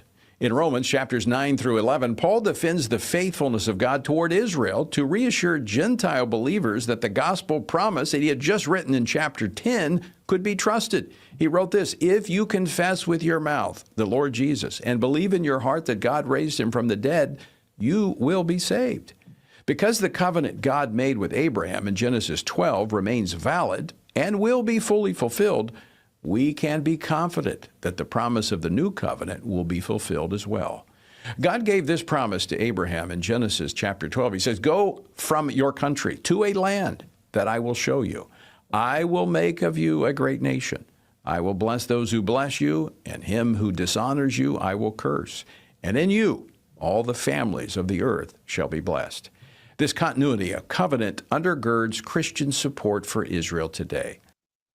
Now, do you buy that nonsense, or do you think there's any truth to what this pastor with the Capitol building behind him is actually saying? Well, I was pulling up Romans 9 to make sure we were reading the same Bible, because I've read through these very Zionistic viewpoints on certain chapters in the Bible, and Romans 3, Romans 9, 10, and 11 always get referenced. But you know where I stand on, brother. Where do you want me to go with this? Because there's no Israel bound support for their geopolitical state, for their political agenda, for their warmongering efforts in my Bible, said by my prophets or my God. So where do you want me to go with this? I think this guy is a heretic of the worst kind. Yeah, they say I agree. Yeah. And they have people that will say what they will say for a buck, which is always the worst. And without even really digging into it just yet, because he's got a little bit more to say, Please. It doesn't surprise me that as somebody who actually knows and understands the Bible, that this guy is committing one of the 10 sins, which is he is taking the Lord's name in vain. What a surprise. But he's got a little bit more to say. God's redemptive plan was never revoked. It was expanded. The church has been grafted into the covenant, not as a replacement for Israel, but as partakers in God's unfolding promise. Paul warns Gentile believers in Romans 11:18, do not boast against the branches. Remember that you do not support the root, but the root supports you. What does that have to do with what's happening in our nation and in the world? Well, how we view this topic will shape the public policies we support or oppose. Now, some voices, even among those who claim the name of Christ, are labeling these beliefs and convictions as Christian heresy. In fact, recently, Tucker Carlson, in a conversation with a known anti-Semite, Nick Fuentes, mocked Christians like Mike Huckabee and Ted Cruz, friends of mine, who support Israel's right to its land and its right to exist. All right. You have to comment on that. So first of all, that's a big layer right there. So Nick Fuentes is an anti-Semite. This guy is good friends with Mike Huckabee, who's begging for the rapture, and Ted Cruz, considered the biggest slime bucket in all of the U.S. Senate. And of course, the coup de grace, Israel has the right to its land and its right to exist, of which I dispute both. In fact, I dispute all of what he said. Your thoughts? Well, let's start right in the heart of what he referenced. He said Romans 9 through 11. I got Romans 10:10 pulled up. For with the heart one believes and is justified, and with the mouth one confesses and is saved. For the scripture says, everyone who puts belief in him will not be put to shame, for there is no distinction between Jew and Gentile. For there is no distinction between Jew and Gentile. For the same Lord is Lord of all, bestowing the riches on all who call on him, and everyone who calls on the name of the Lord will be saved. Right in the middle, right in what he's saying, there is no distinction between the two post-Christ. So for anyone listening, crash course on this. Judaism is Christianity until Christ comes. Okay? Christianity didn't exist when Christ was alive, only post. Paulism was really what fueled Christianity's growth. And then the canon happens in the 300s, a lot of Roman control maneuvered around in that. And then we get what's known today as Christianity. But Judaism at the time only had a few sects. They had their Orthodox, but they had what was called being a Pharisee. Pharisees would turn into the rabbis, rabbinic Judaism would turn into. But in the Bible, Jesus Christ never makes any reference toward Jews or Judaism other than the practices that he even partakes in. The Last Supper, going to the temple, even preaching out of the scrolls at the temple. He performed and participated in many Jewish traditions. His death and resurrection was the fulfillment of the promise that is still getting propagandized. The Abrahamic covenant referenced in Genesis 12, your descendants will outnumber the stars, your line will be blessed, your blood is blessed, you're going to get this land, all of it. And then Abraham is given Israel. The problem with all of that is that Israel as a land did not exist. He gave him his son. Israel was the name of Abraham's son. The 12 tribes of Israel were the 12 sons Israel had that led their given tribes. Okay, so when we say the people of Israel, it's like saying the followers of Pete. It's not to say pizza land and people are living there. He's a mindset and we follow it. The people of Christ are the followers of Christ. They are Christians. The people of Israel are from the bloodline that originated with Abraham, and then eventually was Solomon, and then was David, and then inevitably became Christ. Funny part about it, no incest, but both Joseph and Mary were in the bloodline of David. So the prophecy was fulfilled either way you put it. Yeah, but did right David then and know there. that? Huh? I'm joking. I said, yeah, but did David know that? Yeah, exactly. Let's So finish the this. Jews had Let's been finish looking that. for and had been looking through Cyrus and other great leaders that came before Christ for this Messiah, for this political leader. When this guy came and said, hey, yeah, it's me, they're like, no, we don't like that, and had him killed. So the very same person that pushes Judeo-Christian values is pushing the values of the person and sect that had him crucified, as well as the man who was on the cross. That doesn't make any sense to me. This guy is pushing an agenda that was formatted, as you already know, out of the Schofield Bible by a Zionist regime that formatted itself in the late 1800s by non-God worshiping individuals. They did not believe in a God. This was about land. This was about greed. This was about money. This is about the Rothschilds family. And this was probably in many ways one of the hallmarks. I mean, throughout history, we all know religion was created for exploitative purposes. However, I do believe that if there was a premise that kind of links the Rothschilds into the creation of the Schofield Bible and the Zionist movement, I just think they saw it as the ultimate economic opportunity to seize upon hundreds of millions, if not billions, of God-fearing people and use them as a means to an end to get either rich or more rich. Yeah, they got social backing for this crazy movement of into land and into more war, and it's justified because it's a religious war. We see Bibi Netanyahu talk about it to this day. It's a religious war. It's a sacred war. This is God's land. Mm-hmm. And by no means in the Bible does it say, and you'll hear other Christian Zionists say this, Christian nationalists say this, oh, well, Israel coming back is literally in the Bible. That's prophecy fulfilled. Find me the chapter and verse. You're just being an anti-Semite. I am. It doesn't exist. I am such a ADHD verging on autism about things that if you say something that is going to alter my view on life, I don't take it lightly, and I'm going to latch onto it like a dog. And I'm going to find every nook and cranny, every argument, every counter argument, so I can now in the future defend myself on this. You know, a year and a half ago when I said something about Epstein and it was in person and then at a rally, and this guy said, well, what's one victim that stepped up against Trump? And I couldn't name a name. And I remember going home that night and I was like, all right, now I got all 26. And next time some idiot comes up like this, we're ready to rock with the truth. I hold myself accountable to that because I can be wrong. You can be wrong. We can all be wrong. But people like this you got on screen have been wrong, been proven wrong, but keep being wrong because it's profiting them. And that sucks. As Will says, with the golden cow or the golden calf, however which way you want to say it. But that's essentially what this is. This guy's another version of the golden calf, but he's got a little bit more to say. He claimed Christian Zionists are, quote, seized by a brain virus and that their beliefs are Christian heresy. They are. Well, let's be clear. Standing with Israel is not heresy, it's biblical orthodoxy. No, it isn't. Christians who support Israel are not endorsing every decision of its government any more than they endorse every policy of their own.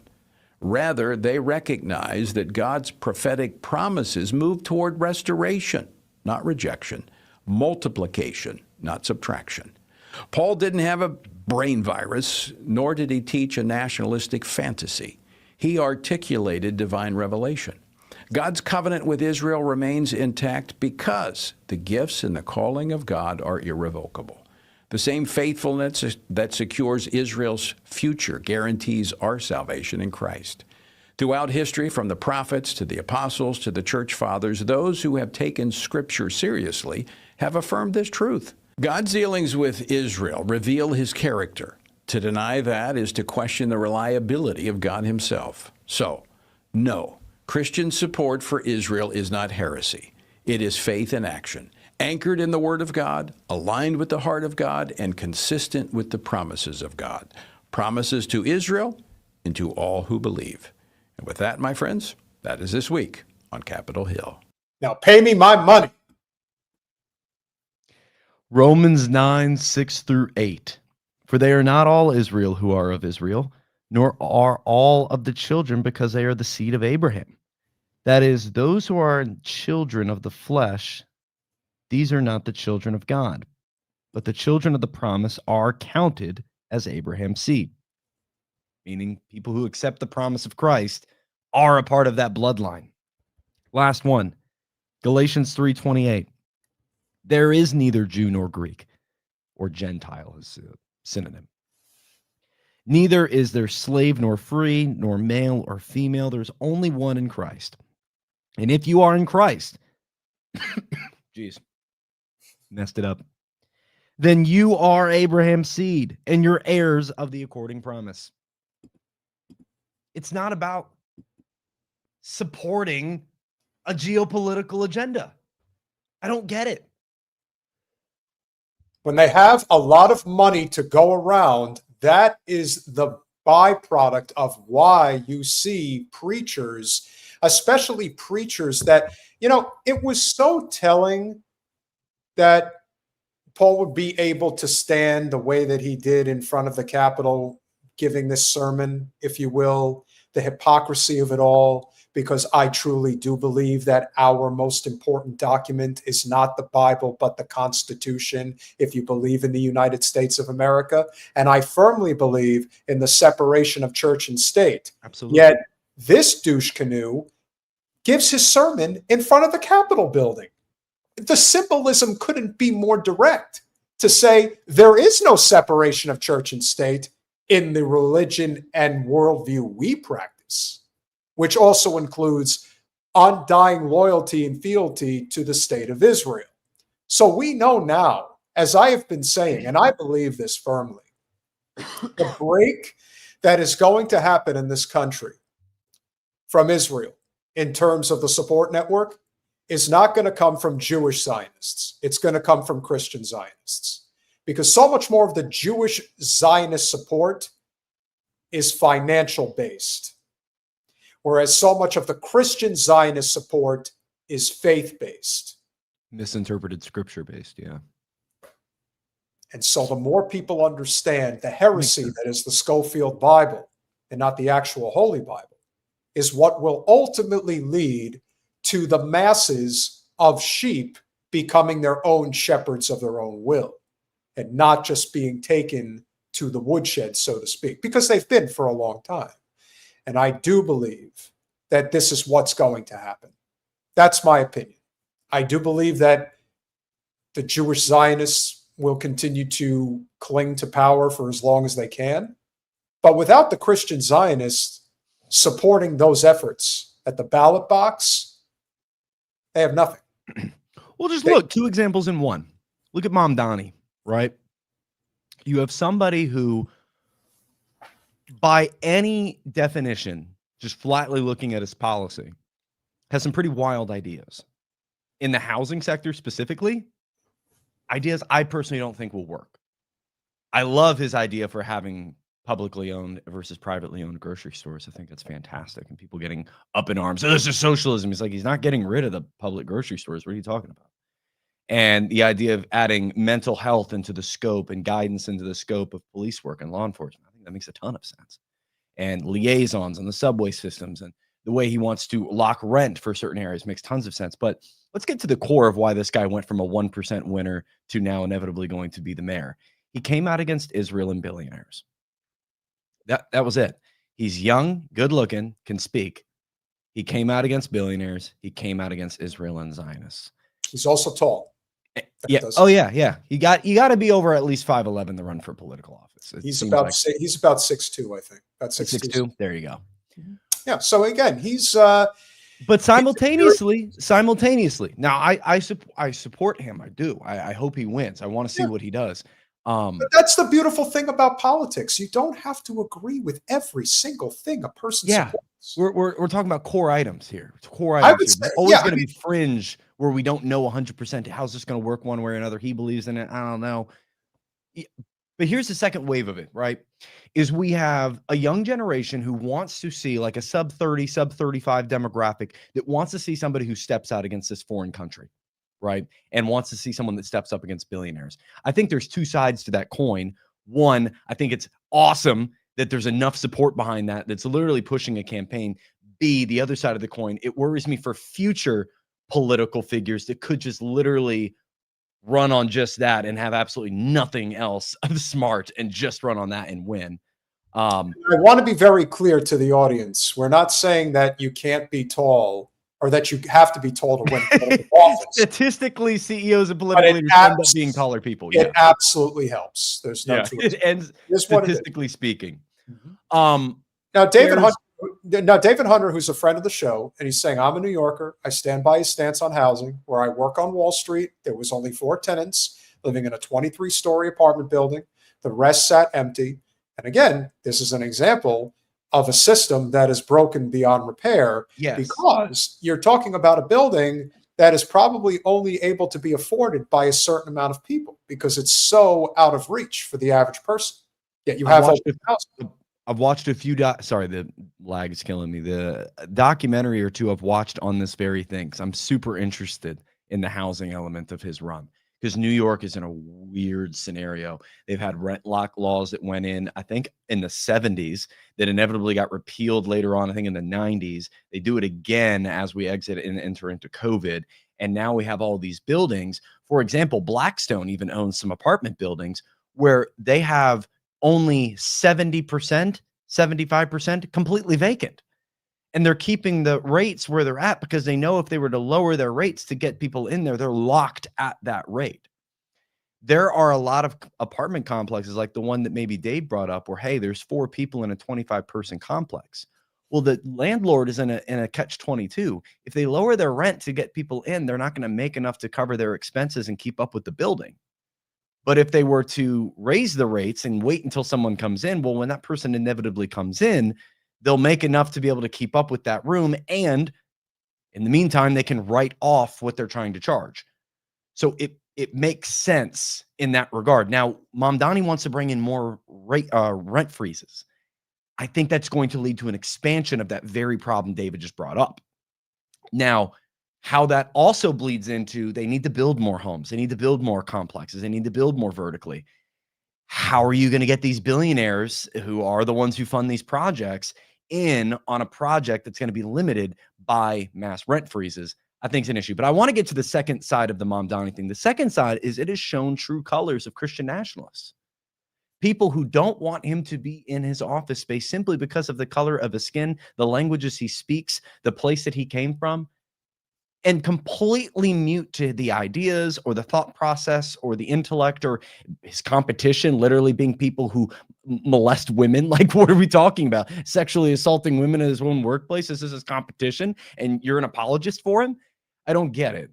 But on the Christian side of things, I think it's awesome that a younger generation isn't viewing people that way at nearly the scale that the old definitely a generational shift. I love it.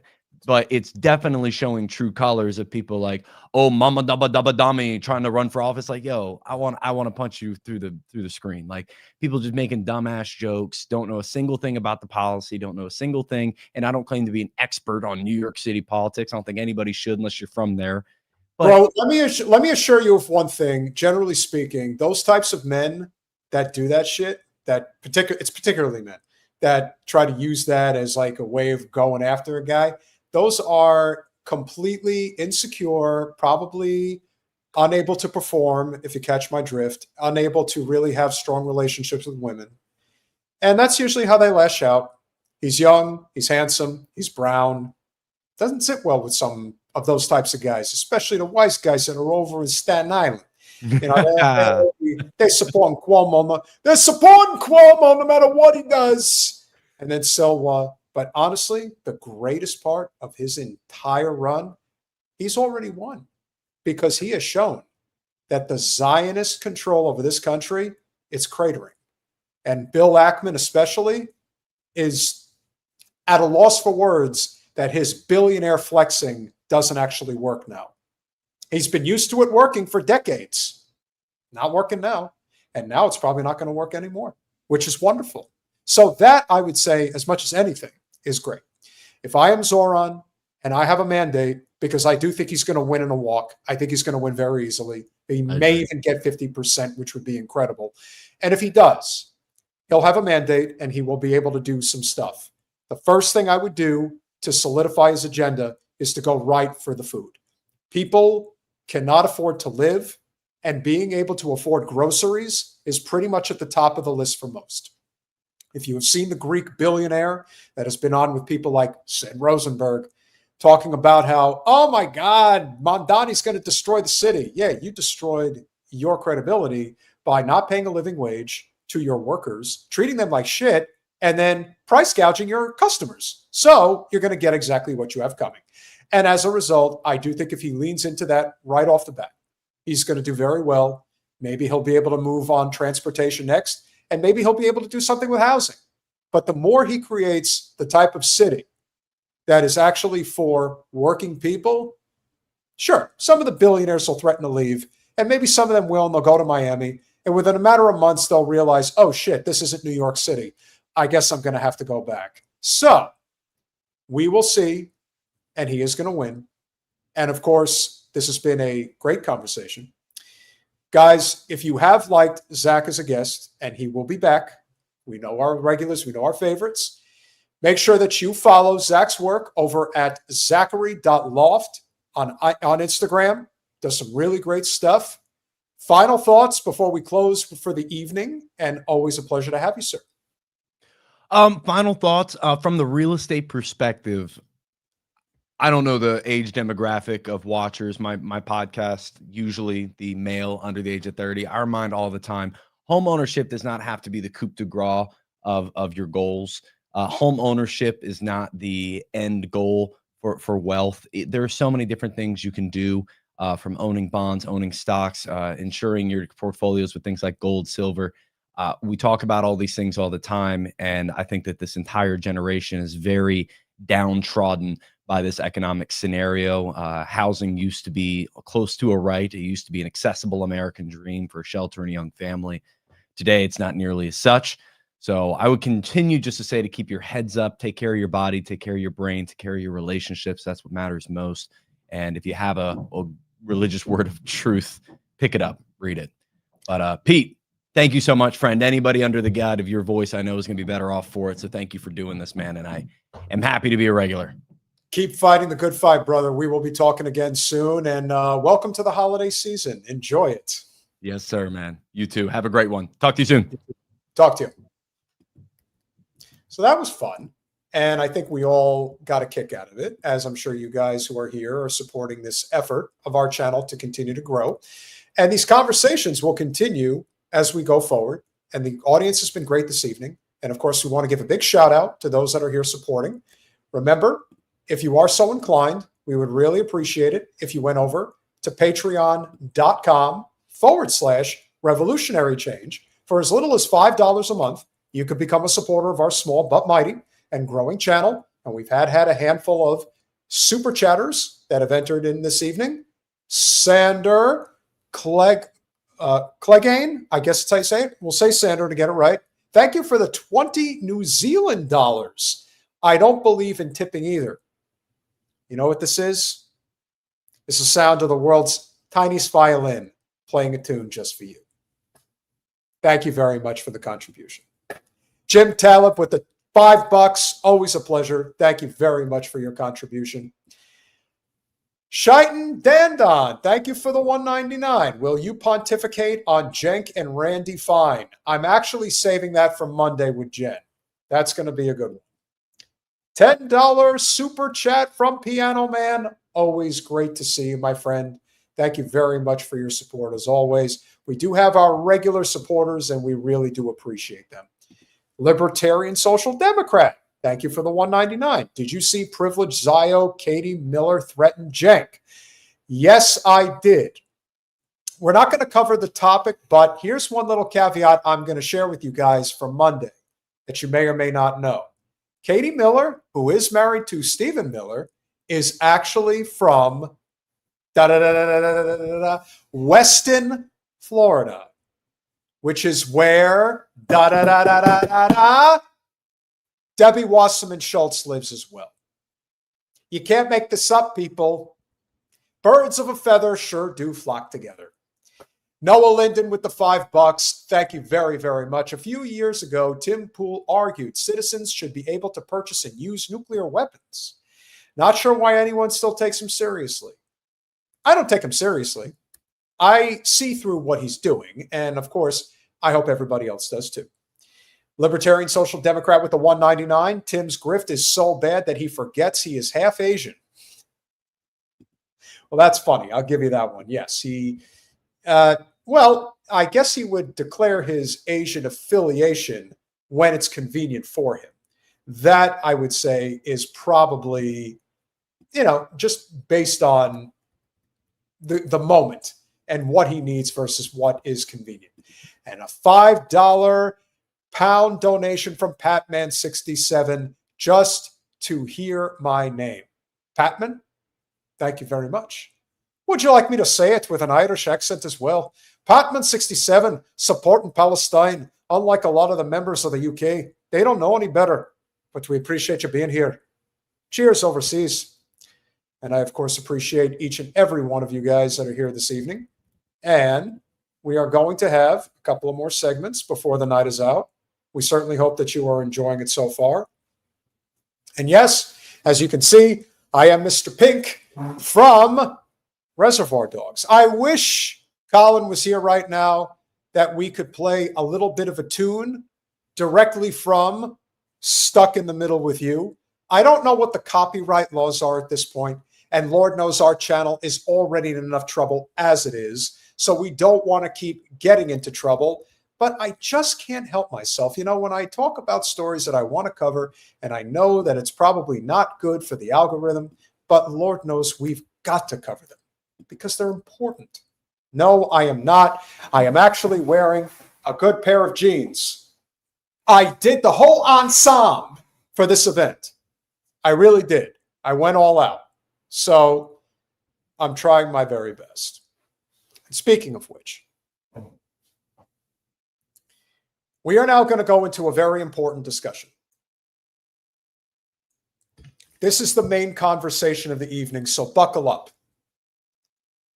I listened to the podcast between Norman Finkelstein and Candace Owens last night on my drive back from the airport. There were a lot of important talking points that I thought were relevant. But this one, as much as any, was, in my opinion, the most important of all. One of the aspects of the growth of the Zionist movement in the United States, as I had briefly mentioned with Zach, is that it was financial based. Norman Finkelstein, who was a friend of the show and somebody we think very highly of, lost his family in the Holocaust. But as he tells it, there's a lot of people who claim to have been in the Holocaust, but actually weren't. That's one of the dirty secrets, if you will.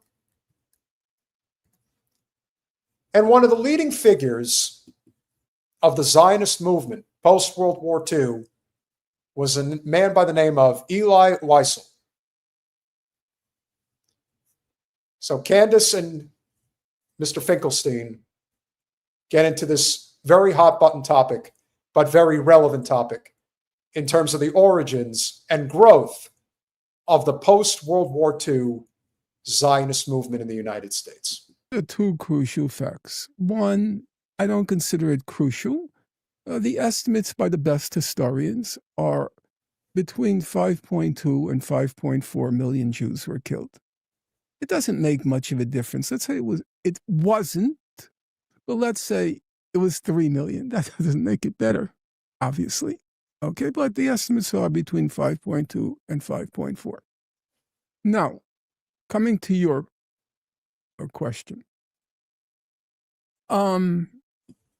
The Nazi extermination was very efficient.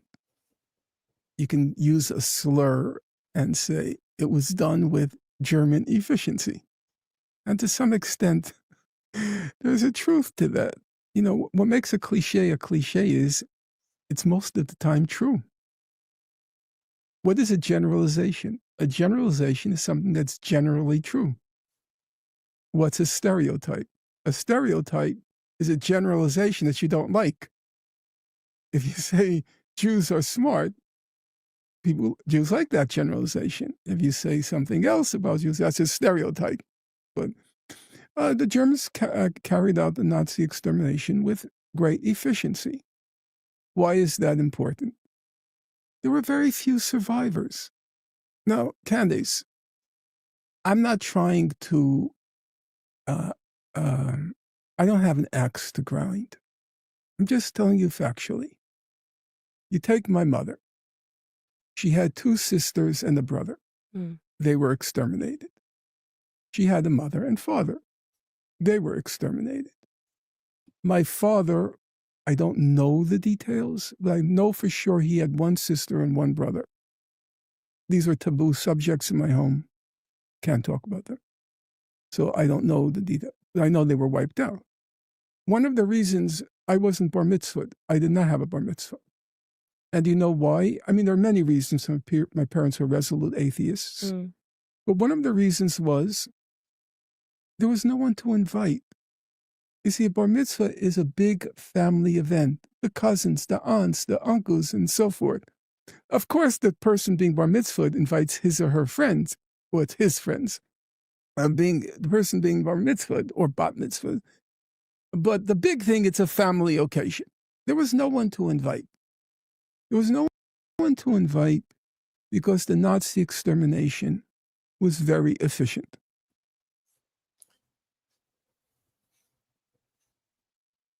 It's a moment of reflection.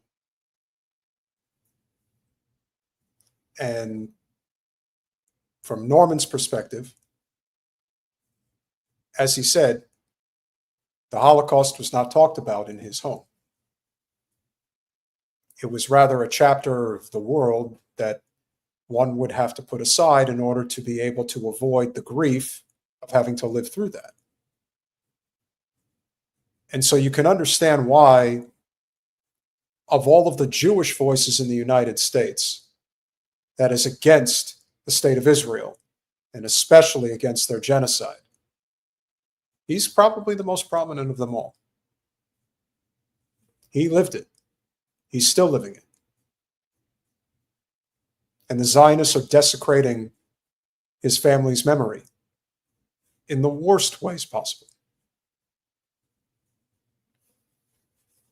It is too painful, but it must be discussed. So the estimates are, at the end of World War II, the estimates are less than 100,000 Jews survived the Nazi Holocaust. Less than 100,000.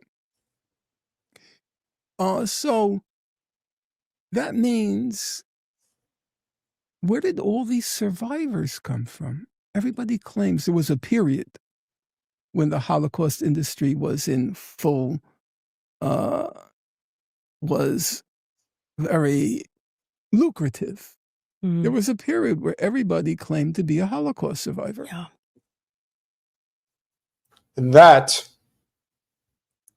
is, in essence, where the true birth of the Zionist movement became a primary fixture within the United States, and ultimately, within just 3 years,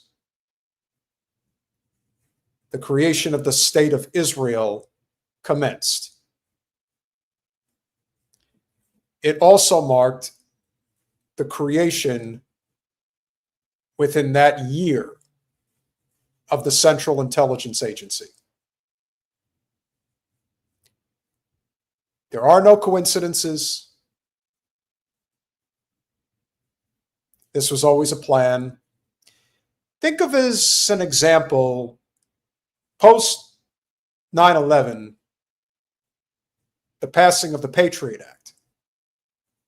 When I was in Dallas, I went to George W. Bush's presidential library.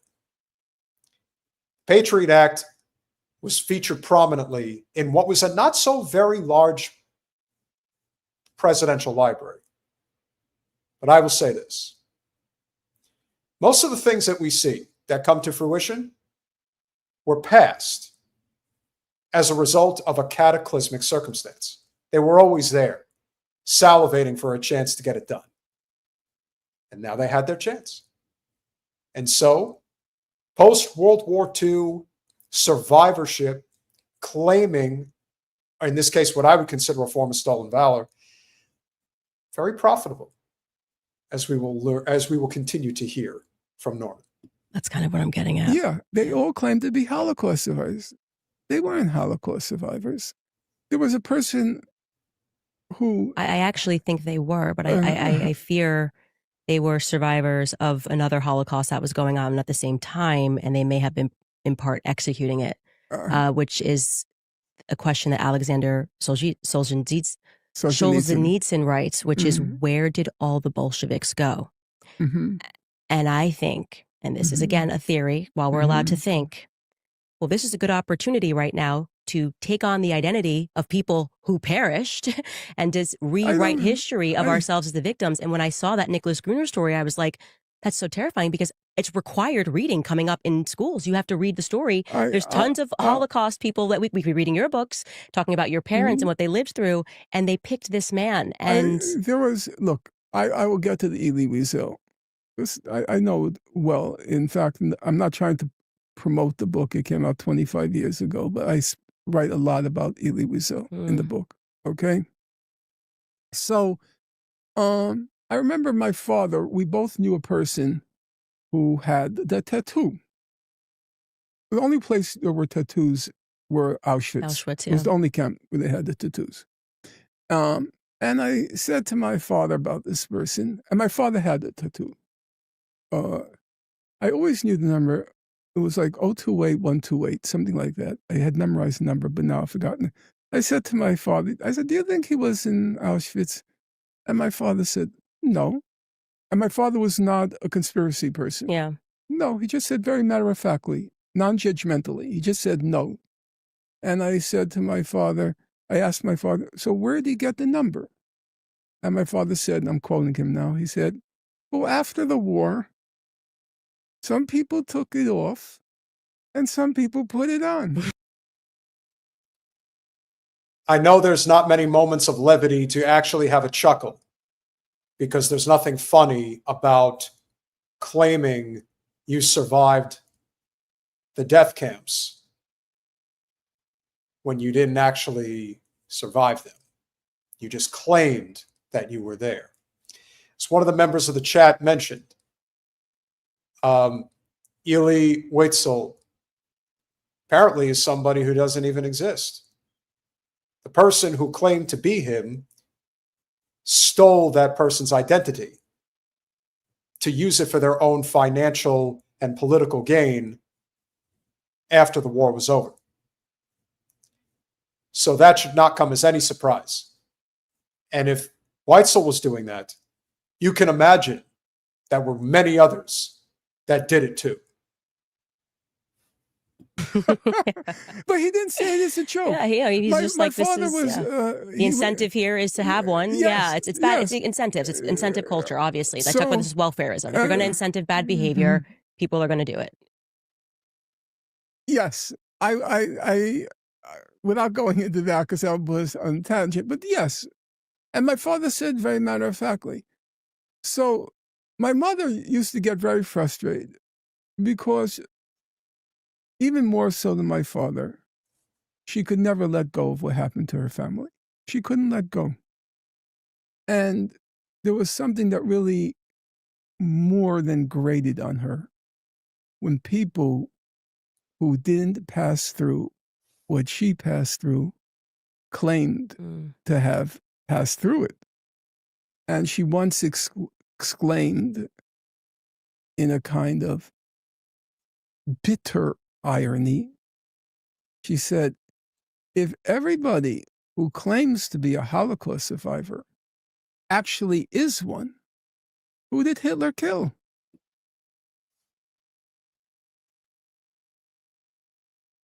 We see a lot of that today, and we see a lot of it as it pertains to the genocidal state of Israel. People claim that that land is theirs because it's written in the Bible, and that it is heresy to question it. When in reality, their whole belief system is heresy, full stop. All of it is made up. The whole concept of Israel, the whole concept of Zionism, they used the deaths of at least 5.25 million people who were put to death in death camps all over Eastern Europe, predominantly in Poland. And today, they still bring it up. Much like the clip I did of Tommy Robinson, who went to his humiliation ritual with one of the Zio-Nazi scum suckers, saying, I have this giant book, 6 million words in it, and there's only one word, Jew. You think that's not propaganda? You think that's not massive manipulation of historic record? I think so. When you have people behaving that way, and you realize the depths of which they will go to denigrate the history of that time, sure. You're going to have millions of people that are going to say, it didn't happen. They just made it up. Zionism is what has created anti-Jewish sentiment in the modern era. Full stop. So everybody's claiming to be a Holocaust survivor. There are very few, a handful survived that ordeal. Now, especially particularly in Auschwitz, because there's so many were like, well, you said the tattoo. There were the death camps, and then there were the concentration camp death camps. There were both work camps, and Auschwitz and Majdanek. I once spoke to the world's leading authority in the Nazi Holocaust, Raoul Hilberg, who was very kind to me. He was of your political persuasion. He was a right-wing Republican. He swore by the Wall Street Journal. I was at the other end of the spectrum, and I was a total pariah. However, don't ask me why, because I've never really understood it. He kept defending me. I was always very nervous around him. I didn't want to say anything wrong because he was kind of my savior. He was saying that what Finkelstein is writing is true. And when the tenure battle erupted at DePaul University, he gave this very moving defense of me. And he said that I told the truth. It was at a very big price, he said.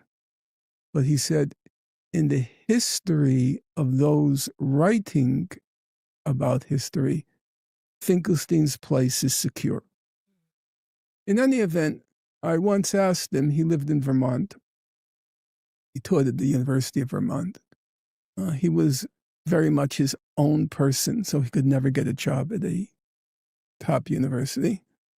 He said very few women survived Majdanek. That's where my mother was. Very few people. So it was worse, actually. The women's section was worse than at Auschwitz. One of the reasons I suspect, and I take Finkelstein at his word in pretty much every case, if you're not up to snuff on what went on in many ways in the women's prisons during the Holocaust. It's pretty sick. And part of the reason I think it was tougher for them than perhaps for some of the men is because so much of what these camps were driven by was slave labor, being able to perform tasks, physically draining and taxing tasks that were probably harder on women than they were on men. And I still don't think that gets covered enough. And there were some pretty heinous Nazi guards that were women. Reading up on that is pretty disturbing as well. So it's never easy, I'm sure, for Norman to talk about this. But he does it with such conviction, with such candor, with such eloquence. And the patience he has is even more incredible. I always like listening to what he has to say, always. I feel like I'm listening to the type of professor that I would have loved to have had when I was at Rutgers University. In any event, once the Holocaust industry became an industry, they were very picky about who they promoted. Now, Elie Wiesel was a fanatical supporter of Israel. He was fanatically pro anything that any American government would say. And so he became the spokesperson for the Holocaust. As to his personal history, I'm just going to give you the details as I understand them, okay? He claims he was in Auschwitz. He claimed that he was in Auschwitz.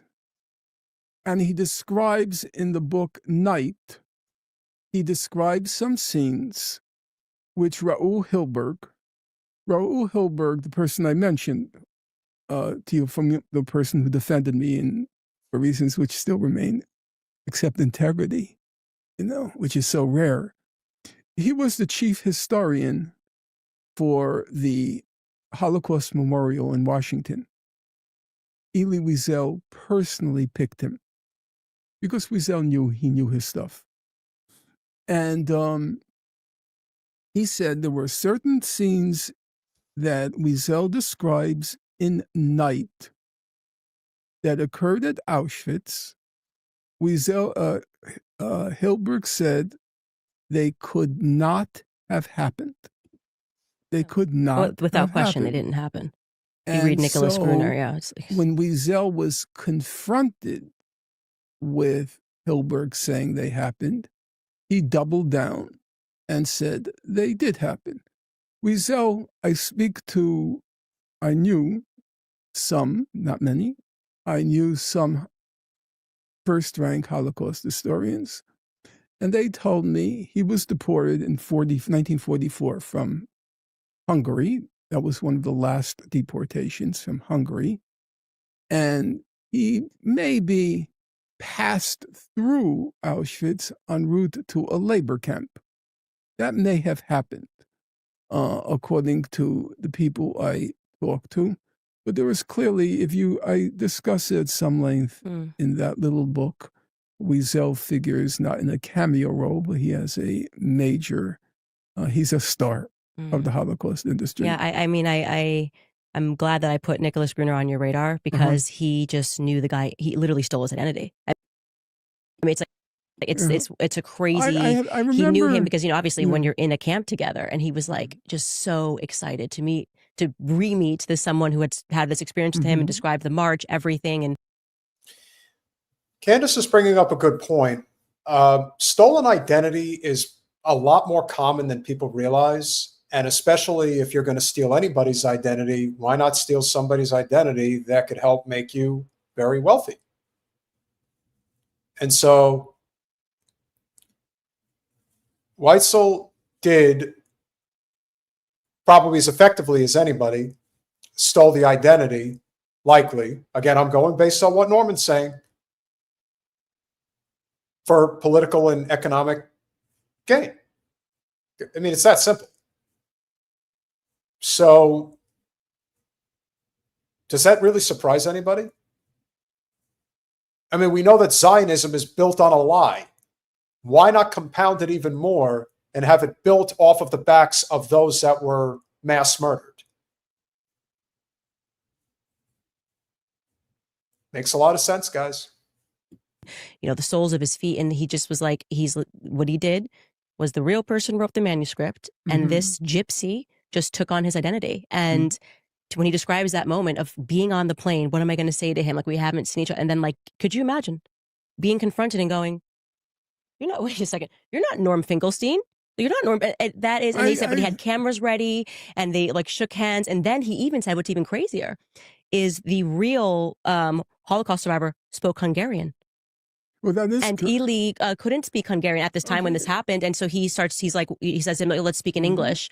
It's just an incredible thing to comprehend that. And I think the best that I can guess is that you had these psychopaths, like, true Bolshevik psychopaths who were like, well, we can't just walk in and be like, well, I was just kind of running the Bolshevik camp over here, mass murdering Christians. So what better way to reintroduce yourself into society than to be like, I'm the ultimate victim. I survived the Auschwitz camp. I think that's what happened. I think they laundered they laundered through, and that's why there's so much confusion. And people are like, you're denying that people died here, because there's some people that are like, well, nothing ever happened, And it's like, no, something definitely. You read this guy Nicholas Gruner, and you're like, this happened. And there are some people who never lived a day in their lives of that, and I say Elie Wiesel is one of them, who took their personalities, took their identities, full on gypsy. So if you want to understand how Zionism came to be, and like I said, it was a fantastic podcast. To Candace's credit, and obviously she wanted to share her thoughts, she gave Norman air for the most part to say what he needed to say, which was very important. And again, her audience has already seen this. Almost 1 million people have already seen the interview, and it happened just last night. And of all the segments of their conversation that I thought was vital above all others was the conversation about Elie Wiesel and how the whole concept of stolen valor, if you want to call it that, stolen identity, it's a hallmark of the whole Zionist concept. So when they are so vehemently talking about 6 million Jews and this and that, in reality, it's a story that they created on their own. So many of these people were not actually survivors, because as Norman points out, not a lot of people actually survived the Holocaust. But as he jokes, it became a cottage industry, especially in the 40s, 50s, 60s, and beyond. If it's so profitable, people are going to claim that that was their background, even if it wasn't. It's paid off for so many people. Zionism has been extremely profitable and effective for a very long time. And this is in many ways one of the hallmarks of how it became so powerful in our culture. But hopefully not for much longer. As we can see, it's just a construct. It's just created. Wiesel's just one example, but there are many others out there. So it is incumbent upon us to do what we have to do to ensure that Zionism will be destroyed once and for all. And so that the true memories of the Jewish people that were mass murdered during the Holocaust can finally rest in peace. Hats off to Norman, an amazing storyteller, and a story that I hope will get shared many times.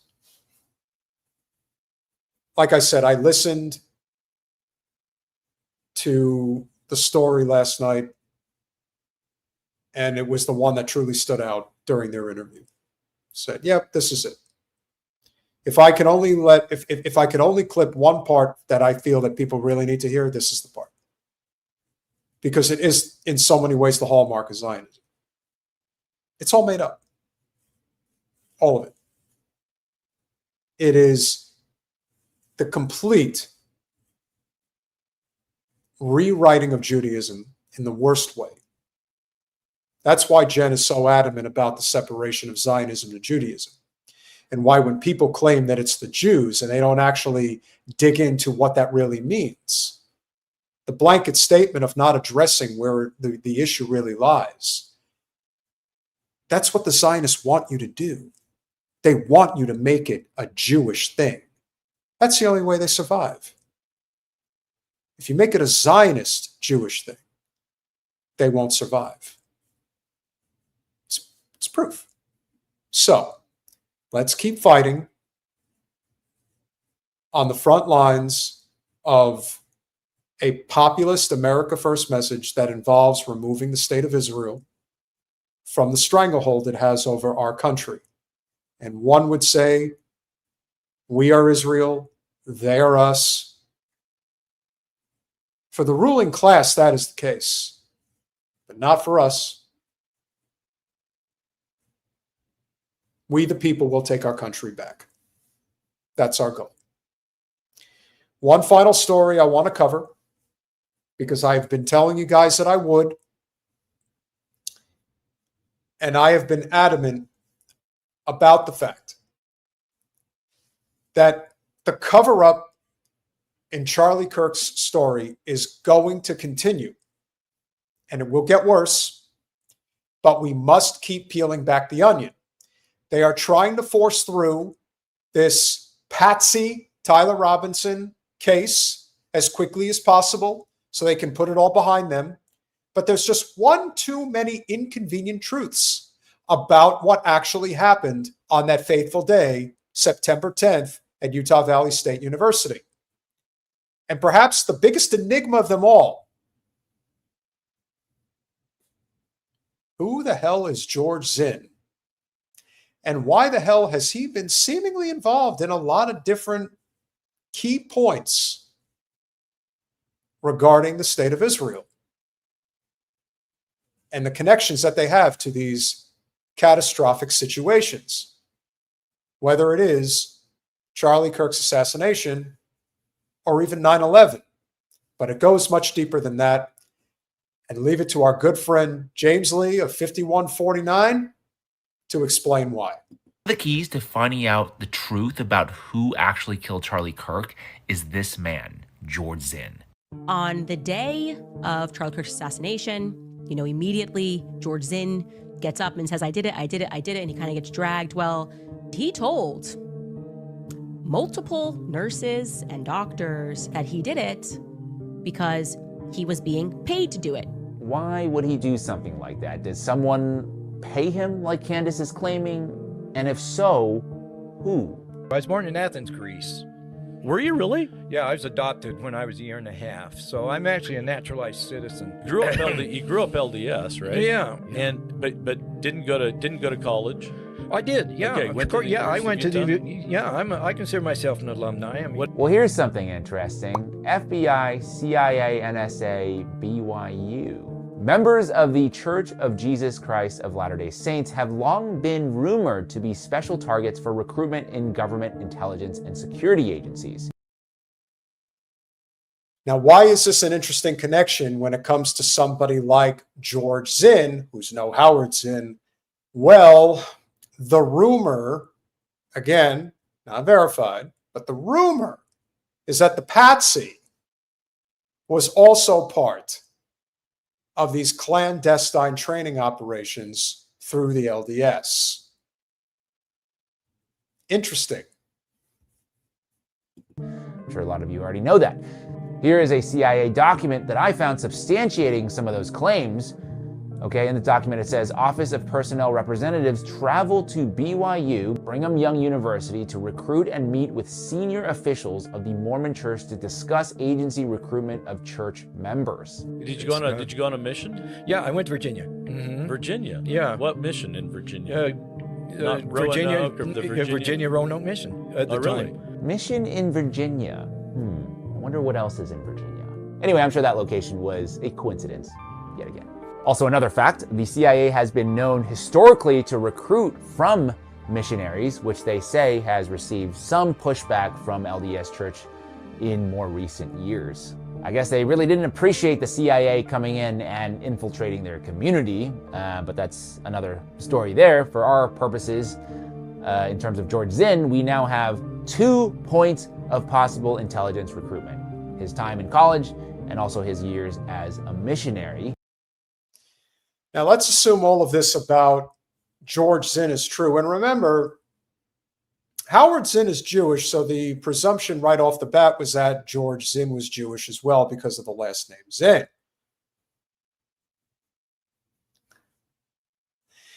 Very good play on words, JG, and that is very true. One of the hallmarks of Mormonism is polygamy. So Brigham Young is a very good play on words. Now, is it coincidental? No. But if anybody saw the actions of George Zinn at the assassination of Charlie Kirk, was that he was the person walking around with his pants down around his ankles saying, I did it, shoot me. And we all know that we don't know for sure. Heck, this could even be an MK Ultra type situation.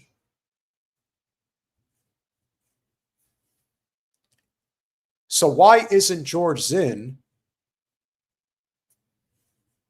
being prosecuted or being charged as some type of an accessory? He did confess. He said, I did this. Again, maybe he did. We've shown enough footage to say, clear as day, that whatever story the FBI and the CIA and the NSA are selling the general public about what really happened to Charlie is all BS. But why did they do it? What was the motivation? The motivation, of course, as I will continue to say, Charlie Kirk was a creation of the, whatever system you want to call it. There's a one in particular, I would say. But let's just assume that intelligence was behind the billionaire-backed growth of Turning Point USA. When Charlie decided that he was going to have his own independent thoughts about how he was going to run his organization, well, the powers that be made it very clear that that's not how this works. We got you here, and we will remove you from here if we have to, if you don't go along with the program. Charlie decided not to go along with the program, and we saw what happened. Let's hear what James has to say. Okay, we obviously don't have documents like, oh, look right here, George Zinn, member of the CIA. But what I will say is that, boy, has he really been everywhere. Shoot me, I did it. Shoot me, I did it. And he also was he was on the scene for 9/11, and he called in a bomb threat to not the Boston, but one of the other marathons. He's clearly an agent, that's a spy. That's a spy. The reason why a dude of any nationality would show up at a whole bunch of major world events like that is because they're a part of organizations that orchestrate world events called intelligence agencies. That's a fucking spy. He's an effing spy, says Ian Carroll. Whatever he is, he's involved. I mean, it seems pretty obvious. Wouldn't you think so, ladies and gentlemen?